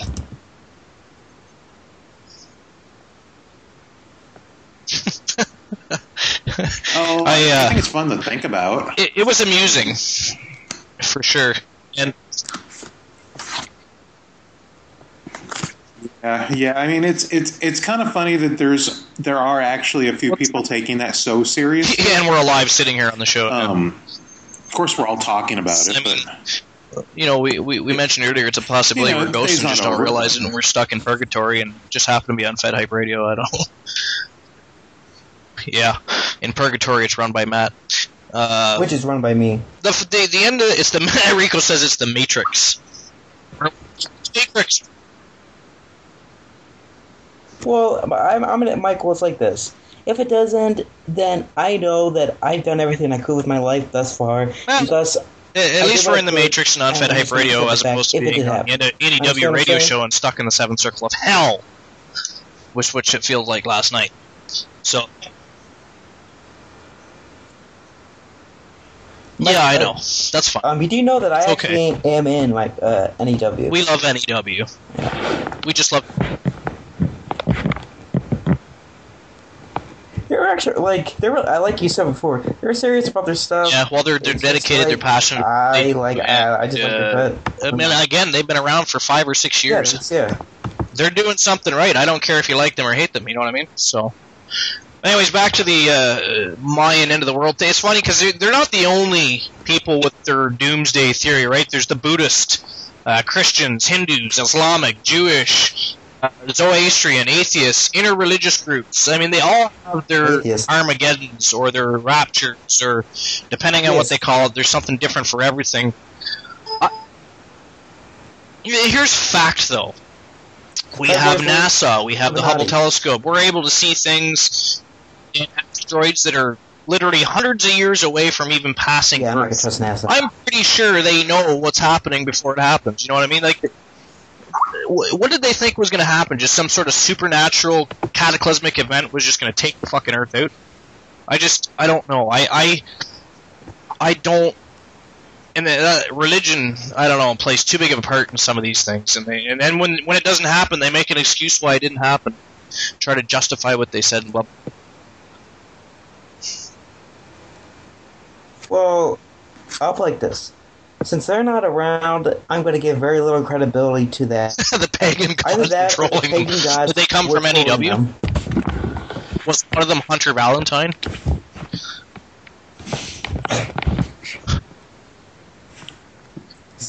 So maybe they came from G-Fed. I think Hunter Valentine can most be closely related to Thor, the god of thunder. Every time he's around, someone gets electrocuted.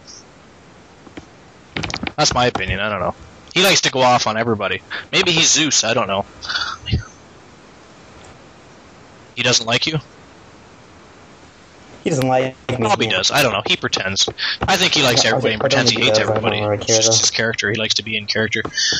Rico says the Mayans timed the calendar round of this day to happen on their creation day and to complete one revolution on today when we are in alignment with the sun and the center of the Milky Way galaxy.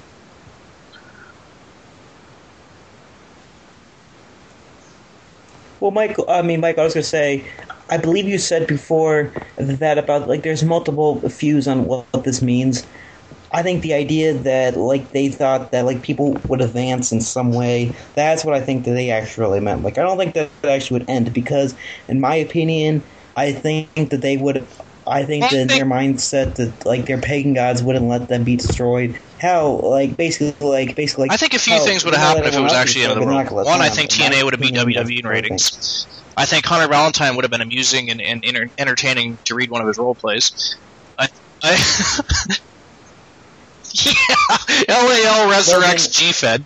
I think there's a series of events that would take place. Poor LAL, he's not even here to defend himself. Then again, we've had other shows where he's not there to defend himself, and we still have to bring it.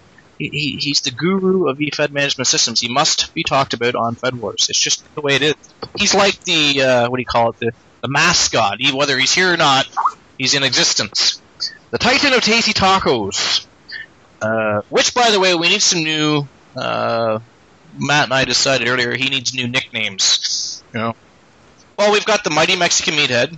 We have Triple M.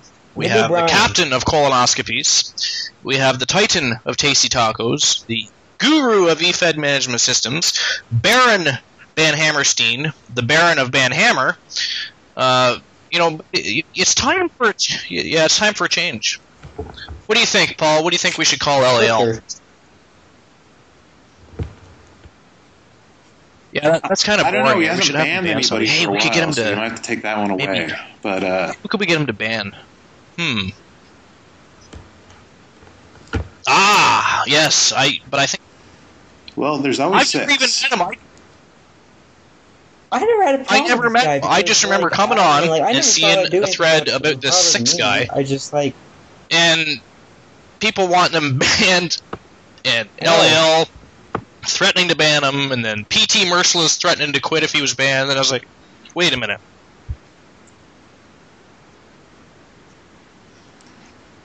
Yeah, all I know about him is he'll post one thing in the forums, and then for 3 days it'll be just everybody posting about how horrible he is.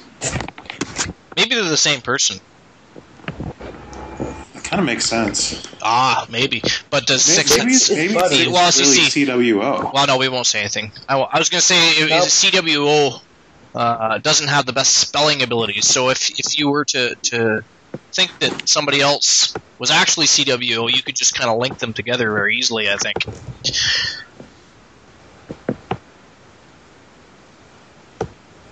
Unless you're completely insane. But now CWO owners going to go on the forums later after listening to the show and say, "Motherfucker, you made fun of me again."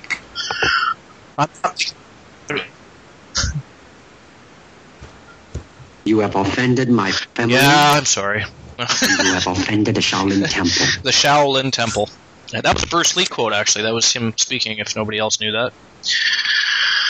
Oh, I know way too much about that kind of crap. I need to come up with better hobbies. But,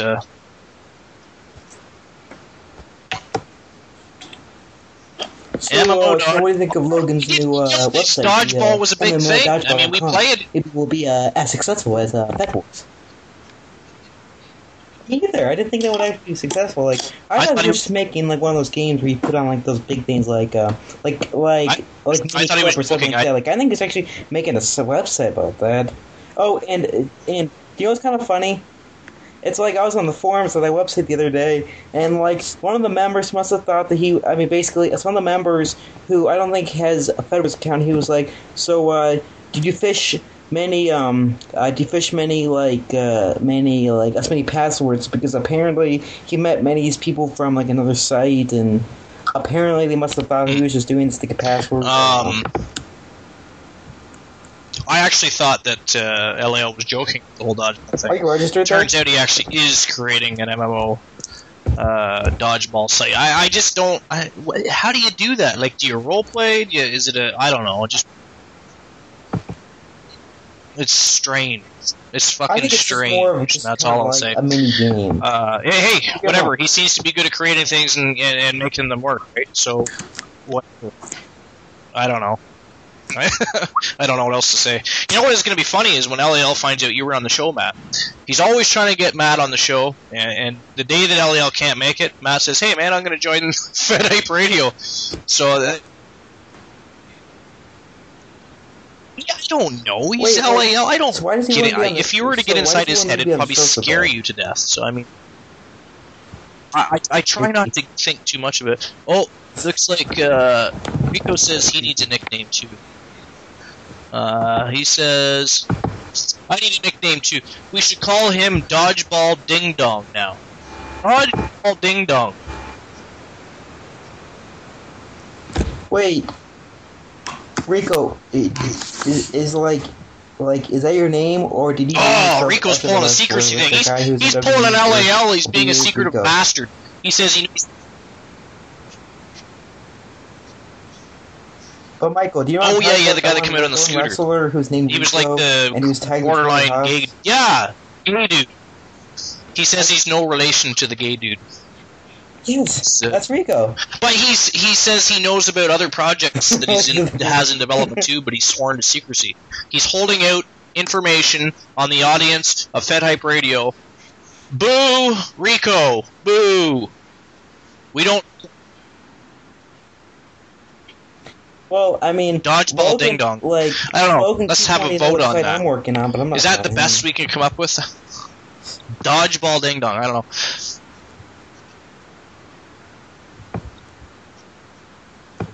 There's got to be something better. But like the reason I tell you this is because Logan's keep bothering me the past few days and saying, past few weeks, saying, dumbass. what are you working on? And honestly, I'm stuck at home. Hopefully he won't. He says he's helped out LAL on various logic algorithms. Hopefully he won't kill me for saying so. Well, LAL needs help. Have you talked to him? He can't even speak a sentence. You know? Well, and I'm just telling you this now. Well, yeah, I mean, I'm just saying, like, the website I'm working on, just so, because Logan's probably going to hear this, it's not a wrestling site. Holy shit, Rico's at fucking LAL's house now. For anybody that didn't get that, LAL lives on a ranch and has sheep and steer. Fine, it wasn't a very funny joke. Whatever. Don't laugh at my shit. I don't care. Does? I'm not talking. You didn't laugh at my shit. What's his job? I thought that like his job was like basically like besides going to college, like I thought he made his money. I thought he was a male stripper. Like, I don't know. Mostly from the website. Like that was most of his.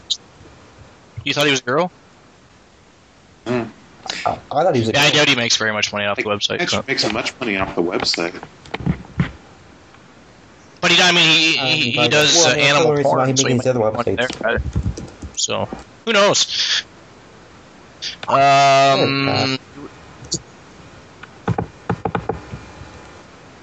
That's true. I mean, I can't imagine the VIP memberships. Rico said the same thing. You really think he makes money off FedWars? Fees. Yeah, I agree. He probably doesn't make too much money off FedWars, especially considering he doesn't try to suck as much money out of it as they did on GFed. GFed probably actually made some money here and there, because I mean, it was $5 a month.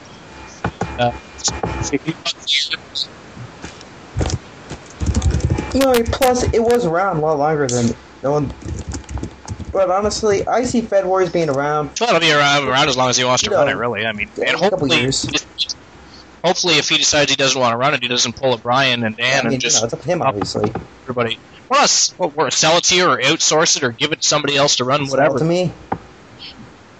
But we still have to come up with a nickname for LAL. We got Dodgeball Ding Dong, Dodgeball Dumbass,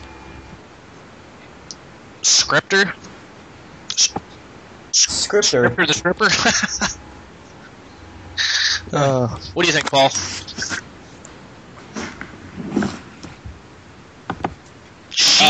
Yeah, either like Dodgeball Dumbass or maybe Sheep. Wow. He's probably going to listen to this show and think, wow, they're really scraping the bottom of the barrel. Rico's coming up with something here, I think. LAL needs to buy GFed, Matt says. I don't think... Oh, he already destroyed GFed. LAL needs to create a Hall of Fame, and they need to put make POW and Elijah Archer both in the Hall of Fame. Or whatever the word is about GFed. I should be in the Hall of Fame because I was the 23rd member to join the site, and I was actually kind of quite a laugh. Yeah, but Michael, I mean, I realized that a couple weeks ago. It's actually been nice about what's been nice about this radio show. It hasn't been all based just around FedWars. This was a good idea. Every once in a while, we just need to have an anything goes show. Now, I did post it as being the end of the world show, but that was just a joke because, of course, NEW was having their end of the world show, right? So I would not have posted it was an end of the world show and advertised it such. It was just an anything goes shows for something to do, and. Well, because I originally was going to host my own. Well, why in the hell? I don't know. I don't use Talk Show because, first of all, if I go on Talk Show, I can't even join the call because it costs me money long distance, and I'm a cheap-ass Canadian. That's why I use Skype. I mean, people like Wow Food can be on my show. He lives in the United Kingdom. Do you think he wants to pay long-distance fees to come on a fucking EFED radio show? So, I mean, he likes to come on. He comes on. We have a good time. He sings a song, makes everybody laugh. We have a good time. Everybody can join, you know? You guys would be long distance to call here in Canada if I had a number on Skype for Canada or a number on TalkShoe, Blog Talk, or any other program. So you may or may not actually be on the show, right? You'd only be in a chat room and listen to me spiel about LAL having a small penis. But it doesn't have to be that way because Skype is free. Sign up, you down.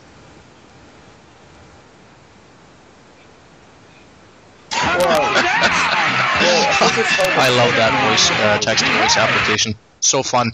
Did you download that from somewhere, Rico, or do you have actual software that you use? It's a website soundboard. That's cool. Okay, can you like download it, or is it? I saved sounds. Oh, cool. A lot of the last show you were on, a lot of people like that, and people were talking about it afterwards on soundboard.com. So anybody that wants to save some sounds, go to soundboard.com. You save some sounds and apparently play them on the show. Hey, Matt, why are you typing? You have a mic. Oh, you've already the typing. Exactly. So why type? But anyways, I think every once in a while we need to do shows like this because we can just let loose, talk about whatever we want, mix a conversation, and we do that on FedHype too, on the regular FedHype show too. But usually it's more to do with specific feds and workers. That's one thing FedHype I wanted to do was to really push feds and workers and role plays and shows and talk. Exactly. And words, and words, and more words, and more words. So, Roberts finally got back to me 30 minutes later. Says, got kicked off. I'll see if he wants back in. The show's almost over now. I think it's getting close to wrap-up time, but let's see if he wants back in for a bit. The world still end. You never know. I mean... the world might end today, as we know it. No. Yeah, it still could. I mean, there's no universal time either. Yeah, other than the fact that I wouldn't get a chance to upload the show. During the show. Yeah, if you want to check out other FedHype shows, Paul, they're on YouTube. All the people listen. Yeah, I'll actually here. I'll just send you the link to my channel. And nice.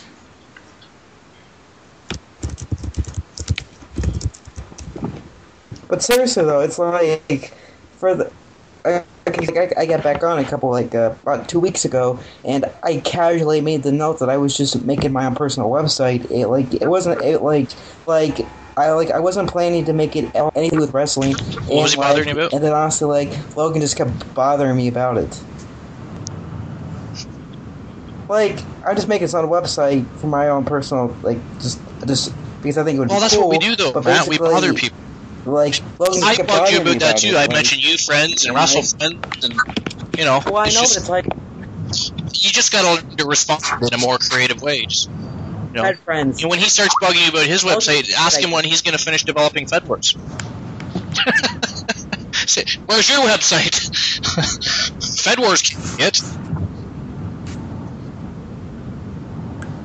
Wait, but yeah, that's true. But I don't get why he even called I don't get why he would even call it 3.0. If he doesn't plan to making the 4.0, 5.0. It's why don't you just erase the kind of 3.0 part and honestly, that's what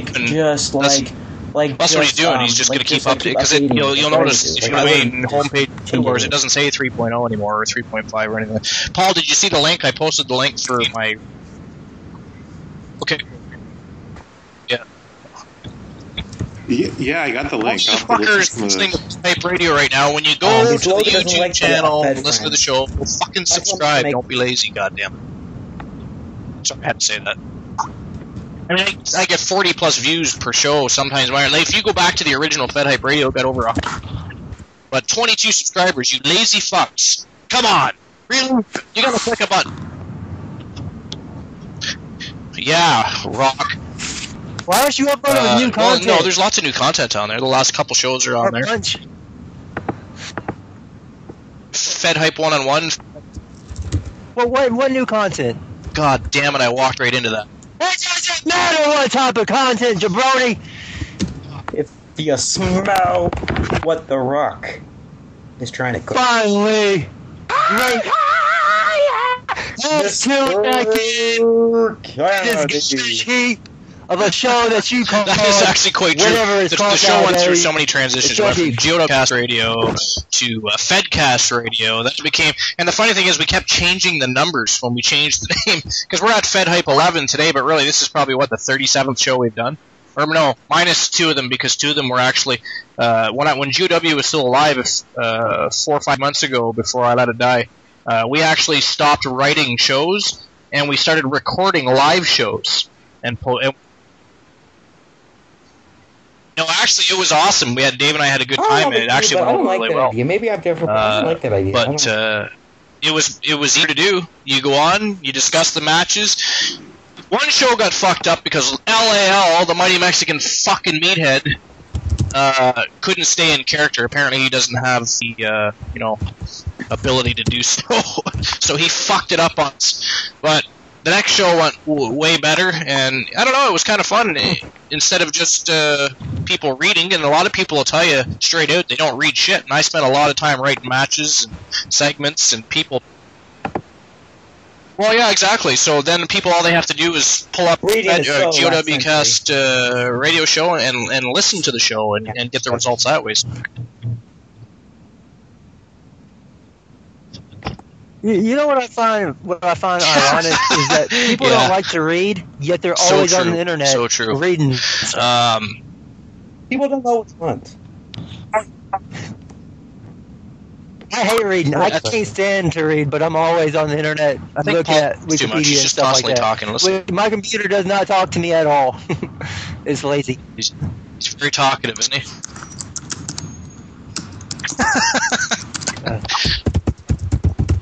Oh, I'm so talkative. So when is your new FedHype or Radio? GOW show or whatever the heck you want to call it now? When is it going to be on tomorrow? Whatever. FedHype, Fed Wars show 5967. Today's FedHype 11 is special, but tomorrow's FedHype 12, and then I plan on doing another FedHype 1-on-1 at some point. I'm just not sure who I'm going to do it with yet.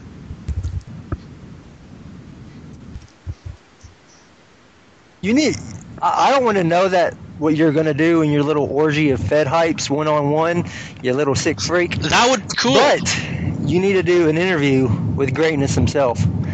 Me. You did? Well, actually, Rock, I already did one with Michael.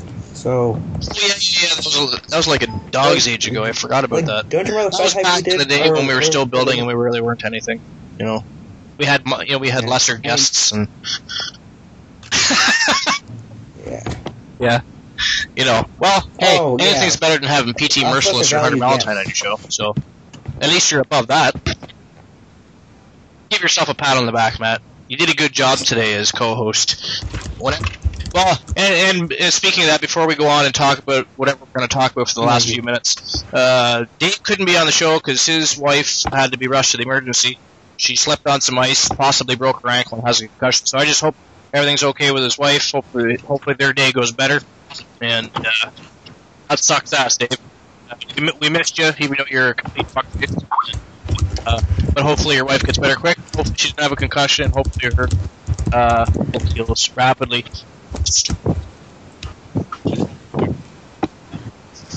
Okay. Michael, I wanted to say something. Sure. Like a speech I made up a little bit ago. May I say it? Oh, I just thought of something. In the wake of everything that's happened, we as human beings should appreciate that which came in the past. Some people had to pay the ultimate price, which is death, for the freedoms which for those of us that are human, anyways. I mean, we do have human beings, basically. We should remember. We should remember that which they did and just keep them in our thoughts. Because this holiday season, not everyone has what we have. Some people don't have the computers. I can think of 22 families that will have a really shitty Christmas this year. And my thoughts, prayers, go out to those families. I hope they have a much better 2013 because those families have been scarred for life. I don't want to. Yeah. Oh, yeah. It goes beyond the 22 families because because you have to think about every child that was at that school that day, or even not at that school, they are going to be permanently scarred. Their innocence are now. They all have to go to a new school for the new year for a while too, until they slowly start merging people back into it. Yeah, I didn't want to get into too much detail about that because it's been slapped all over the media like crazy. Probably a little too much if you ask me, but it's a really sad. Everybody's heart is on their sleeve right now. I don't think we'll ever. It's going to be a while before any of us get over that. That was a completely horrendous, disgusting, senseless, mindless act against such purity, and it really, really is probably one of the worst tragedies I've ever even experienced being alive. Like, there's been wars, there's been people killed, but these are 22 children, and then there was hundreds of other children that had to witness this, and the families that are affected, and it's not just the families, it's the countries. It's funny how the world comes together in the wake of tragedy, as it does, but it wasn't just Canada or America that wept and had a hard time dealing with it. It shocked the world, It really sucks.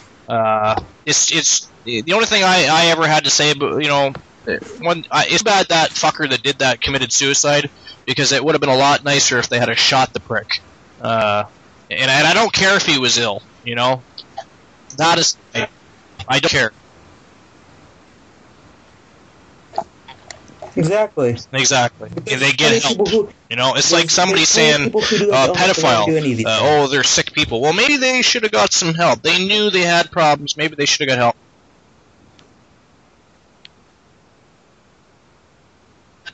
Well, it's not just that. It's not that. What pisses me off the most about this entire situation. Yes, it was a tragedy. Yes, it's going to live in our minds for if not forever, but the fact that the media wants to label this person as with some sort of disease when it might not have even been a disease. The guy might have just been pure evil, and the media and the world itself kind of wants to make him out to be the victim of some disease or some condition or something. No, don't feel no pity for the guy for what he did.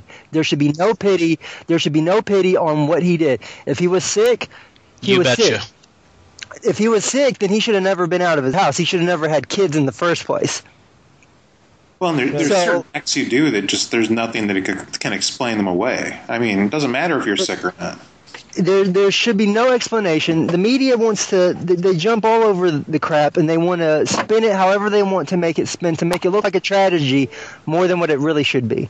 Because they're making this into a political idea. I'm sorry, but that's generally what they're doing.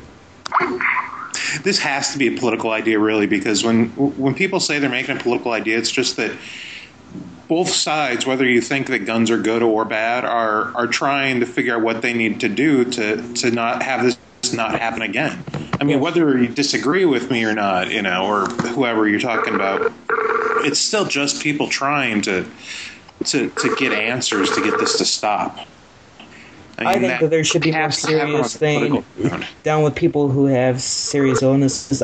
I'm not blaming those. I'm just saying there should be more done for people who have those, and they should be watched, especially if they show signs of anger or Okay, Rock Roberts had to go. He's got to run to work, so I just want to quickly say thanks to Rock Roberts for joining us on the show. Pleasure having you. I've always had a good time working with you on Fed Wars and GFed, so we'll talk to you tomorrow, and he's sending me a message now. The show, for anybody listening, actually, the show tomorrow is around 2 p.m. Eastern Time for FedHype 12, and I'm just going to respond to him real quick. And Dave is home. Let's see if he wants to sit on the last bit of the show. Of course, we said that 20 minutes ago and found other things to talk about, but at least it wasn't a bunch of nonsense like some shows. Like NEW show. I wish I could get Jesse's home now too. I'm trying to get him to come on the show, but he's not answering me. I'd like to get him come on so we could make fun of NEW with him on the show. And I'm just waiting.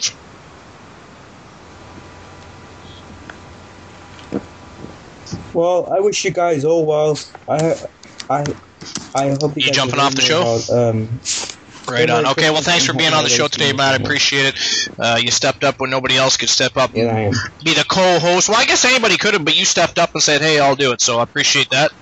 And, well, are you going to be on FedHype 12 tomorrow? You're not? Okay, so we'll maybe we'll do another one-on-one, or we'll have you on one of the future FedHype shows. No, I'm not. Thanks for coming on. You have a good Christmas. Great New Year. Be safe. We'll talk to you later, man. And now it's down to 3 of us. Matt is an interesting character, to say the least. Would you not say? Yeah. He's fun, you know. At least see if Jesse wants to be on the show so right here. Jesse Styles. Where did he go? Jesse Styles, are you there? We were just talking about the end of the world, and the fact that we actually for a while bought into the end of the world theory because we were actually on an NEW radio show, so anything was possible at that point. What are your thoughts on that? Why? Yes, it was. Last night it wasn't an NEW radio show. It was a Jesse Styles radio show, but it's still NEW. Because we were on it, so we were all deathly afraid that it would be the end of the world. We wanted to all, interact with one another before we died, and just ended up on a piss poor show.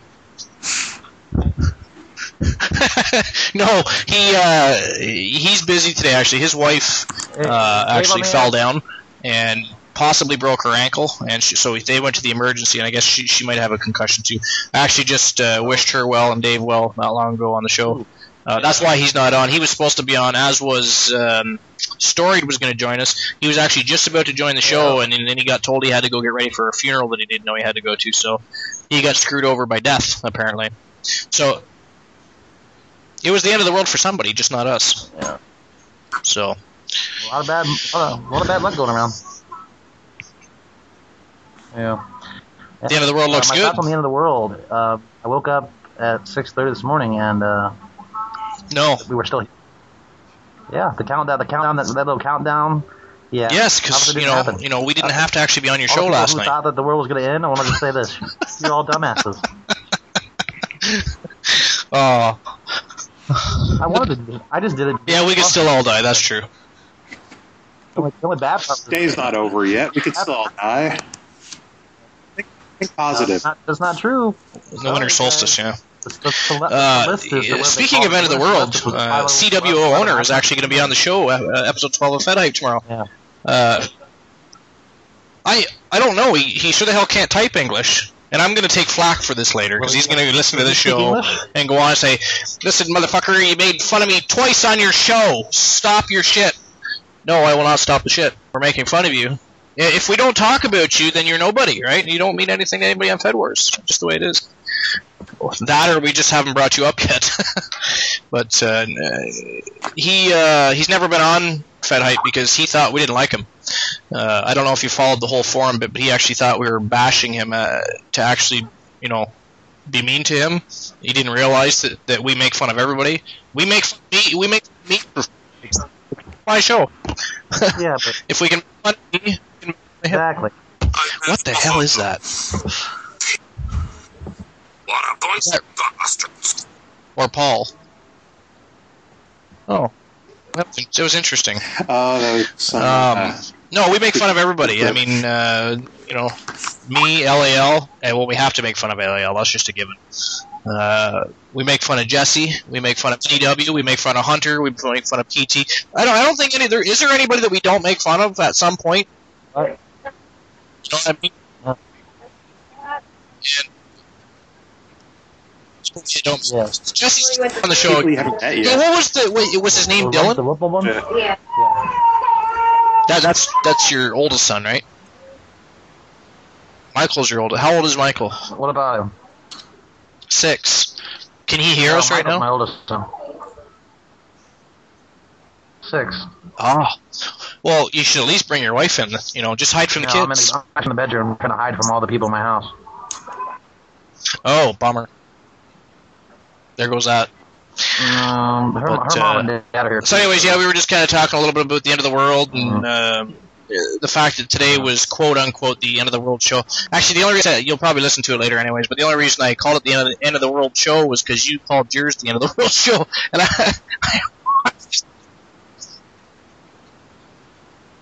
And no, yeah, but it was, you know, supposed to be like last show before the end of the world type thing. And wasn't it you that made the comment that Elijah Archer decided to have an end of the world show because we did? No, but yeah, I was just making a play on the whole end of the world thing. Today was just going to be a special edition show where anything goes, because usually we're talking about a specific Fed or a couple of Feds, the shows, the workers, and then we talk a little bit about stuff. Where I wanted to have a show where we just talked about whatever the hell we wanted to, and we right now it's Rico from Rad Wrestling, the owner of Rad. You know him, don't you? And who's on and also Paul or Quijibo. Yeah, Rico rocks. Oh, the guy that looks like Cheech and Chong with his poser. Okay, what's up, dude? Not much. Yeah, a gremlin. I think he looks like a young version of Kane, personally. I don't know, but hey man, I look like a gremlin. Yeah. I love your last name, by the way. You must have heard the whole talk to the hand joke a lot. Yeah, that's what he does. Michael told me. You missed Matt McMadio. Matt McMadio was the co-host today because Story 2. Never. Not once. Like I said, he went to a funeral, so he was supposed to be. Him and Dave were going to be co-hosts today, and they both got fucked over by a real.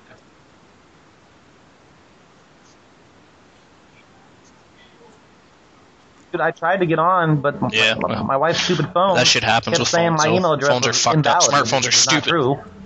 You're stupid. So, but no, we didn't do a whole lot of talking about. Actually, we talked about more professional wrestling than anything today, which was kind of cool. What do you think of the whole Rock Royal Rumble title situation? What do you think's going to happen there?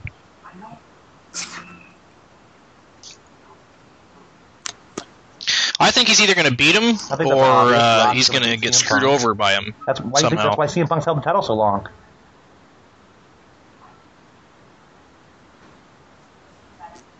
Thank you, honey.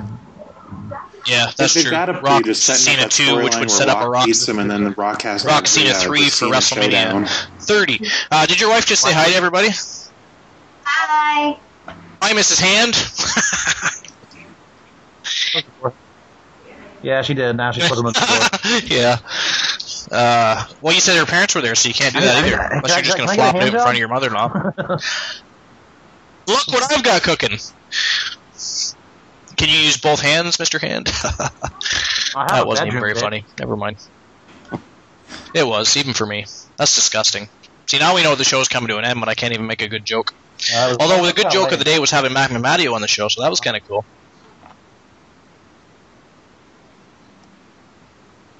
He, sometimes we're not sure if he's actually speaking English as much as gibberish, but he occasionally makes points in some sense, and I don't know, he puts... Yeah, pretty much. What Rico said. Paul found him entertaining. Paul talked too much on the show today, though. If you listen back, that's all he did. Just talk. I think he liked... Yeah. Yeah, I mean, for a while there, we weren't sure what was going on. We actually thought he had invented a friend or something, imaginary, because he was talking, and we weren't sure if he was talking to us, himself, into the mirror, or what was going on, but it was real strange. I don't know. It was fucked up.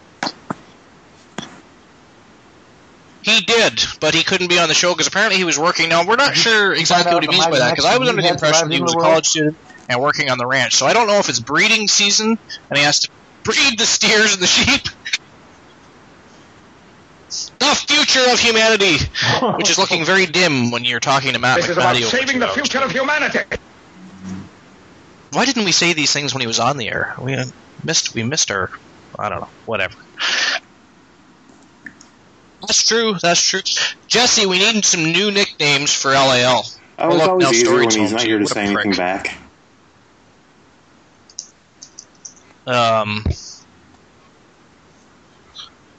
You're eating. I'm eating, bitch, so hold on. I command you to speak. What are you eating? I command you to not make me speak. A sweet I have sub? no idea what it is, dude. You're from Canada. And what is on a sweet sub? It's called a sweet sub. Yeah. Oh, well, we'll just eat anything in the United States of America only.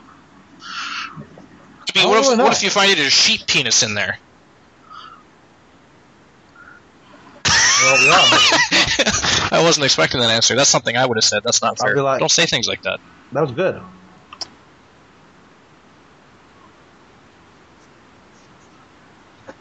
As long as you just grind them in the stuff. It's got like ham and... I love you. Where have I been all your life? No, Michael, it's got like ham. Looks like we're going to be joined by Storied for a smidgen. He's just getting set up.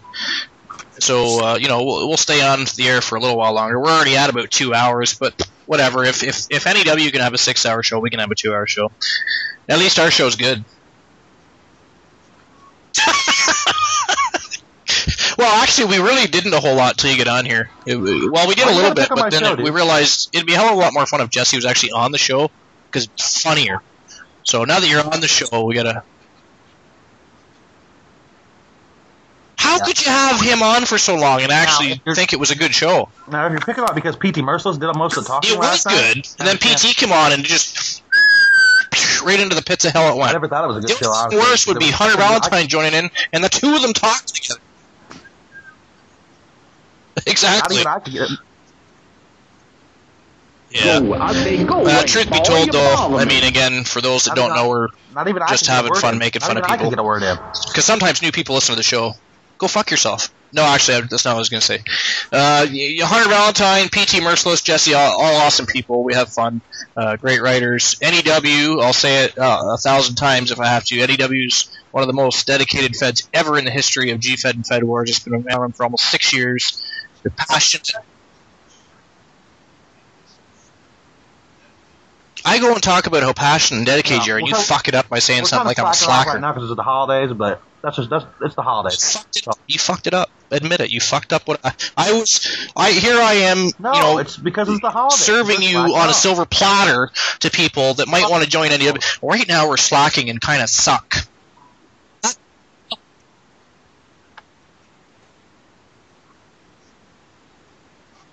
No, we don't. Yeah, you don't deserve the praise if you take Christmas before Efedding. Come on. I meant roleplay wise, especially. People just aren't roleplaying until last minute because it's kids fucking the holidays and shit. Even though I put up you put up one of those things saying, hey, if you guys want to roleplay for the holidays, just sign up here. People sign up and then they still don't show up till the last minute. Like I had 2 roleplays on my board. Where the fuck you get off? Not on yet. He has to actually answer the fucking phone first. Hey, Storied, I have missed you. What's going on?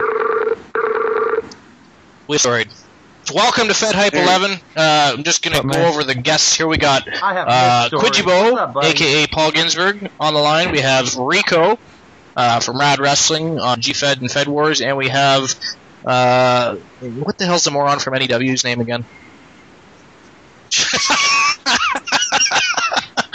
Jesse Styles. Profiling. Oh, fuck you, Michael. So how was the funeral? That's not kind of straight, isn't it?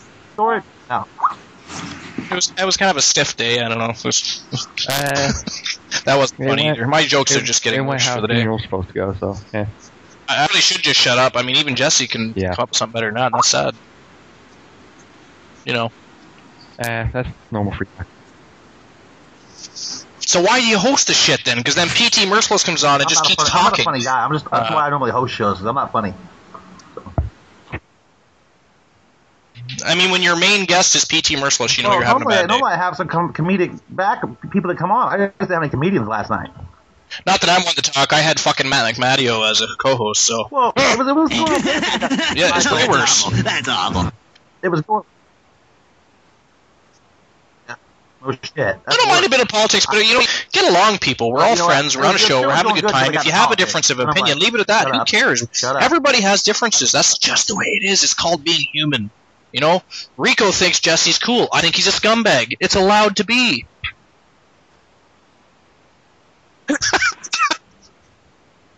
Yeah, Rico's and he's very sexy. I don't know if you can see his picture or not. I'm looking at it. He's very sexy. We can call him the Heartbreak Kid. He's the new Heartbreak Kid of Fed Wars. HBK, HBFK, whatever. Heartbreak Fed Wars Kid. He's not really...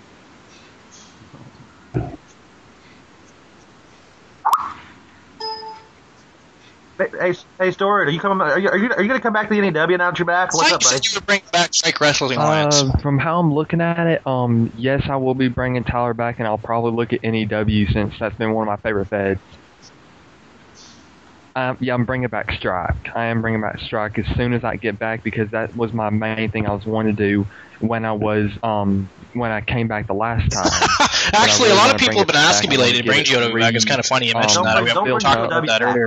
If I do, because I'm a cheap bastard, LAL wants me to pay to bring it back, right? If I do, it'll probably be like a once-a-month show, and the rest of the time it'll be to post the radio shows and some wrestling news and stuff like. Because I don't have the time, and I like doing the radio shows, so I like having the extra time to talk to you guys and you know, push the workers and. Yeah, well, 2-3 role plays, whatever, but just a once-a-month big show. Once a month. And maybe have it so you got some of the big guys from some of the bigger feds all in there, and once a month they, you know, let's say, I don't know, Hunter, Valentine, and I don't know, PT.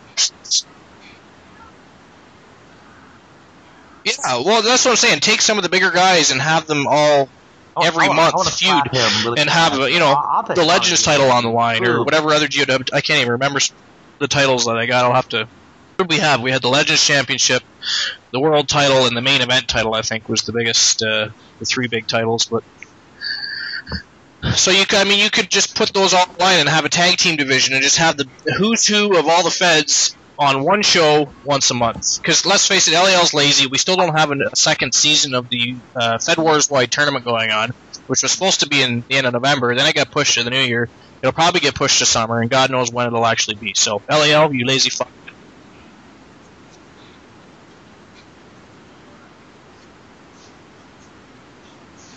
But the Winter Classic really is taking a big Are they not? I don't know. I haven't paid attention. I'll have to start. Pretty much a site-wide tournament, even if it's not LOL sponsored. Well, I heard nobody's role-playing for that, though. I talked to E-Rock. Yeah. I talked to E-Rock on Skype like every fucking night. He's normally at work. He works like third shift, and well, it's kind of like a 9 to 3s and 9 to 5s and shit, late night.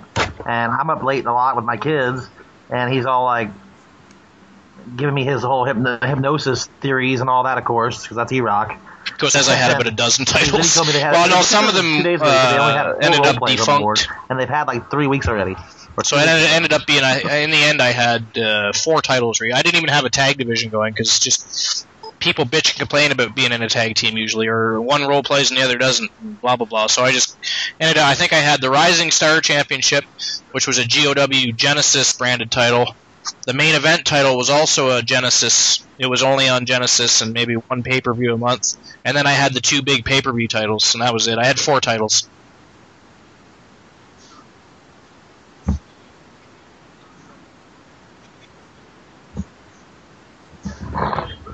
Well, I'm just saying, I think any idea we had you fucked it up. We wouldn't even had because I dang when me we wouldn't even mention that shit in history. We turned it dang developmental for ICW. Do you remember when GOW was developmental?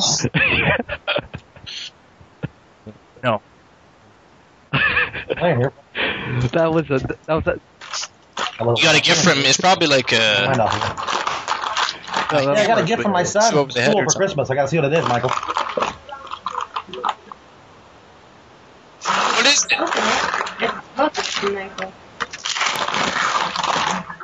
You didn't know what a fucking snowman was? That's cute. What is it? This week you see the shit. You're looking at it. It's a snowman. It's a snowman. Well, I just... Michael, why do I even call you my friend? Hi, Mrs. Hand. A very special reindeer comes with love to you. I'm here to show that I love you. Love Michael 2012. Are you talking to us now, or are you talking to your wife? I don't know who you're talking to. See, I'm a good dad. Okay, just checking. So you didn't know what a fucking snowman looked like? Sorry. I'm talking to you guys now. I don't know. Hey, Michael, how much did I offer Be Merciless? $500? I don't know. Contract-wise, for Be Merciless, his new tell him you'll offer him more if he stays the fuck off your radio show. Okay, I'm gonna do that. $1. Oh crap! He made this character. All right, so and I'm thinking, let's do some. $1. $1. What's the main card for the Royal Rumble so far? Do they even have it posted yet anywhere? Have they not? Well, I was just actually saying earlier they're doing a terrible job building towards it. Anyways, the last two Raws, although they've somehow gotten increased ratings, but it's been terrible. I just don't understand what they're doing. It just I don't.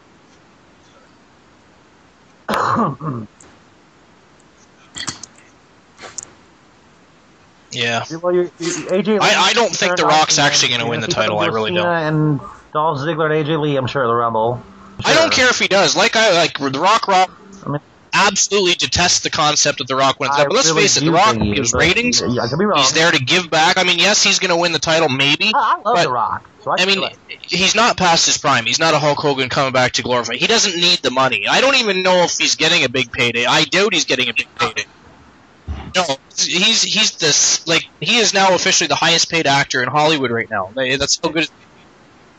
And he came back when he didn't have to. He's entertaining the fans, and he's there to put people over. Yes, he may win a title, but the main point of winning that title is to give it, even though CM Punk had over a year, is to give it extra credibility. It's to have either Cena or Punk, to the best of the modern era, beat the best of all time, and put them over, and pass the torch on to the new people. And The Rock is one of the best people to do that, because let's face it, he's one of the most memorable characters. Him and Steve Austin, and he's one of the most memorable characters of all time.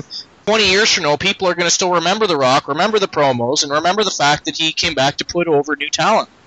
And he's probably going to go into the Hall of Fame at WrestleMania 30. So if he could win one more title, put over a few top guys, and then slowly fade away back into the movie scene and into the Hall of Fame. And let's face it, he'll probably always be around here and there now that he's come back, because he even said himself that even when he walks away, again, he's still going to be back whenever they need him. So,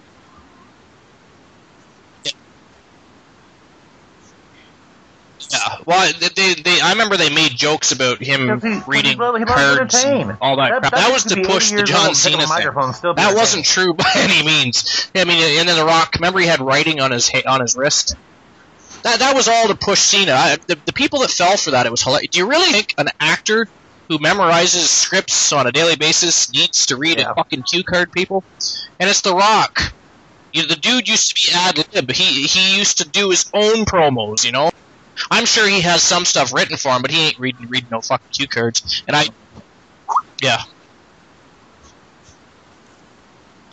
hope he faces nobody, man. I don't want to see him at WrestleMania anymore. They just 20-0 should be it. Have him wrestle at other events. The Undertaker's going to face this year.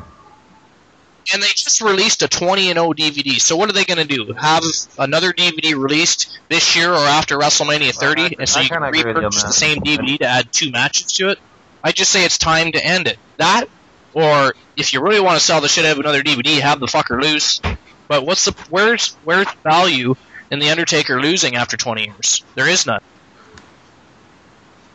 Oh, absolutely, but there's no value in it long run, though. Well, I think it'd be huge if he lost at the 30th.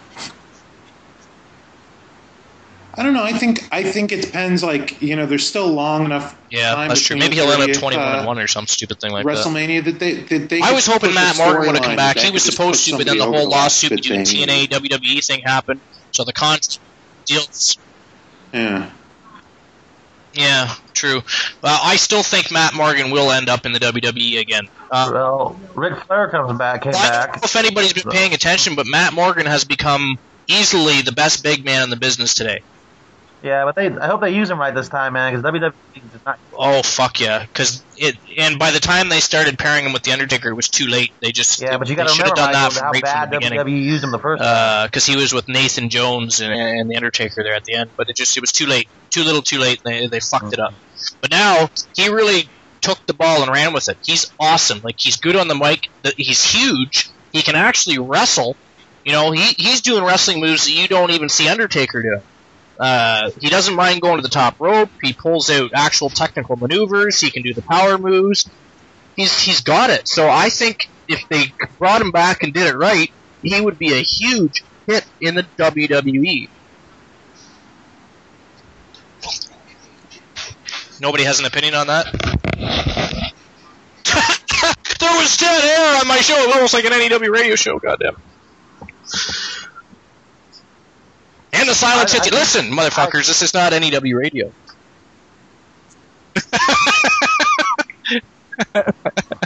So, but I don't know. I just don't want to see Undertaker at WrestleMania anymore. I don't. If he wants to be around, awesome. He puts asses in seats, and let's face it, WrestleMania, he has put asses in seats for WrestleMania as well, but I just don't see the value in him continuing the streak thing.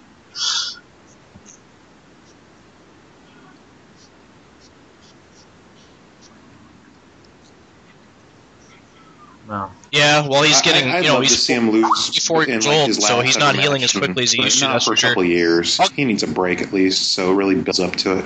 I think that if he's at WrestleMania this year, I honestly think he might, maybe. I don't know. Personally, I'd put him against Ryback. I mean, if Ryback loses to Undertaker, it doesn't hurt him any.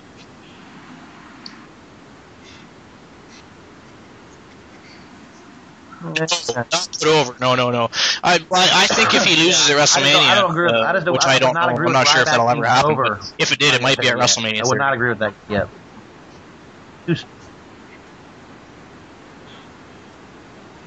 Yeah, I don't know. I don't know who you'd put. I personally, you know, for me, I'd like to see maybe The Rock face The Undertaker. It won't be this year, obviously, but maybe for WrestleMania 30, because I think he already mentioned before that he'll probably be at WrestleMania 30 as well. So that'll either be John Cena Rock 3, or maybe it'll be something. I'd like to see him face Undertaker. Yeah, I 100% agree with that. That definitely. Yeah, and they've done it right, because for a while there, Austin pretending that he has no interest, and then, of course, now lately, the truth comes out that he does actually want to face him, blah, blah, blah. So I look forward to seeing that. I like CM Punk, and actually, I'm hoping that he keeps the title right till WrestleMania. I don't know if that's going to happen, but it would be nice if it happened.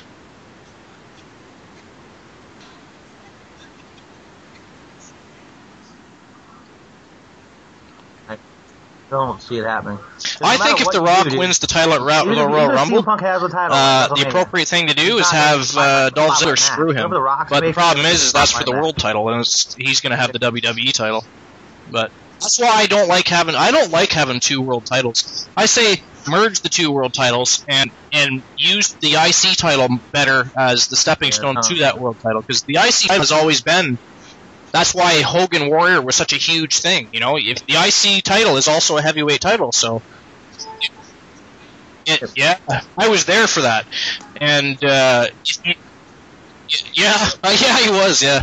But if you did that, it'd make the title more credible, and you'd be lacking it. You could bring back the cruiserweight title, because I've never been a fan of a Rey Mysterio Big Show match or a Rey Mysterio Kane match, and actually have Rey beat him for a title. It's stupid. So I'd rather see that cruiserweight title back, or the light heavyweight title, or something. So, but I don't know. Makes no sense. Anyways, we're approaching the 2.5-hour mark of this show. I think it's pretty much time to wrap up the show, and plus we got FedHype 12 tomorrow anyway, so anything we missed today, we can talk about tomorrow. So I guess at this point, does anybody else have anything they want to add about upcoming shows, or Royal Rumble, or Fed Wars in itself?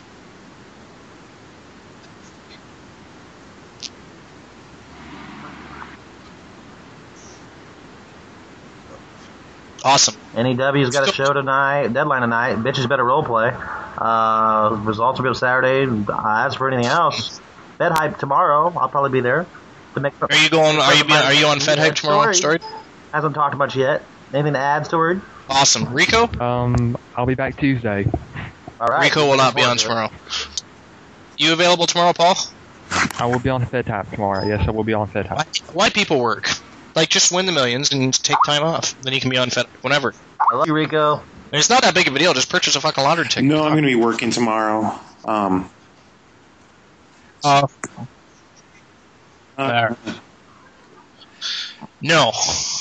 No, but I'm kind of sort of self-employed, so I always can get the wrong ones. I don't know. I keep on give me the winner, but fuck them. Michael, so I choose to do things when I want to, on my time. Oh, I know you always done that. Well, this time of year I don't work, so. But anyways, I'm sure we'll have. I know Dave's going to be on tomorrow. I'm just on vacation. Obviously Jesse, Storied. There was a few different people that were going to be on here. I'll have to go back and look. But it should be a decent show, regardless. But thank you guys for being on the show today. Appreciate it. As always, it's always fun. Always a good show. And we'll see you guys tomorrow for FedHype episode 12. Or some of you, anyways. And LAL, fuck you for not being on the show today. Titan of tasty tacos. Today, he's simply the captain of colonoscopies for not being on.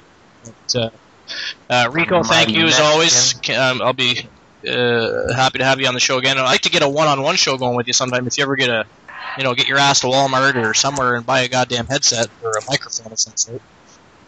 And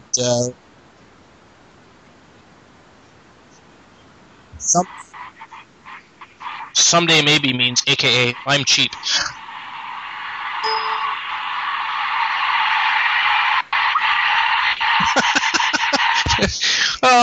Okay, so thanks for coming out. Lovely parting gifts next time. We'll see you tomorrow for FedHype 12.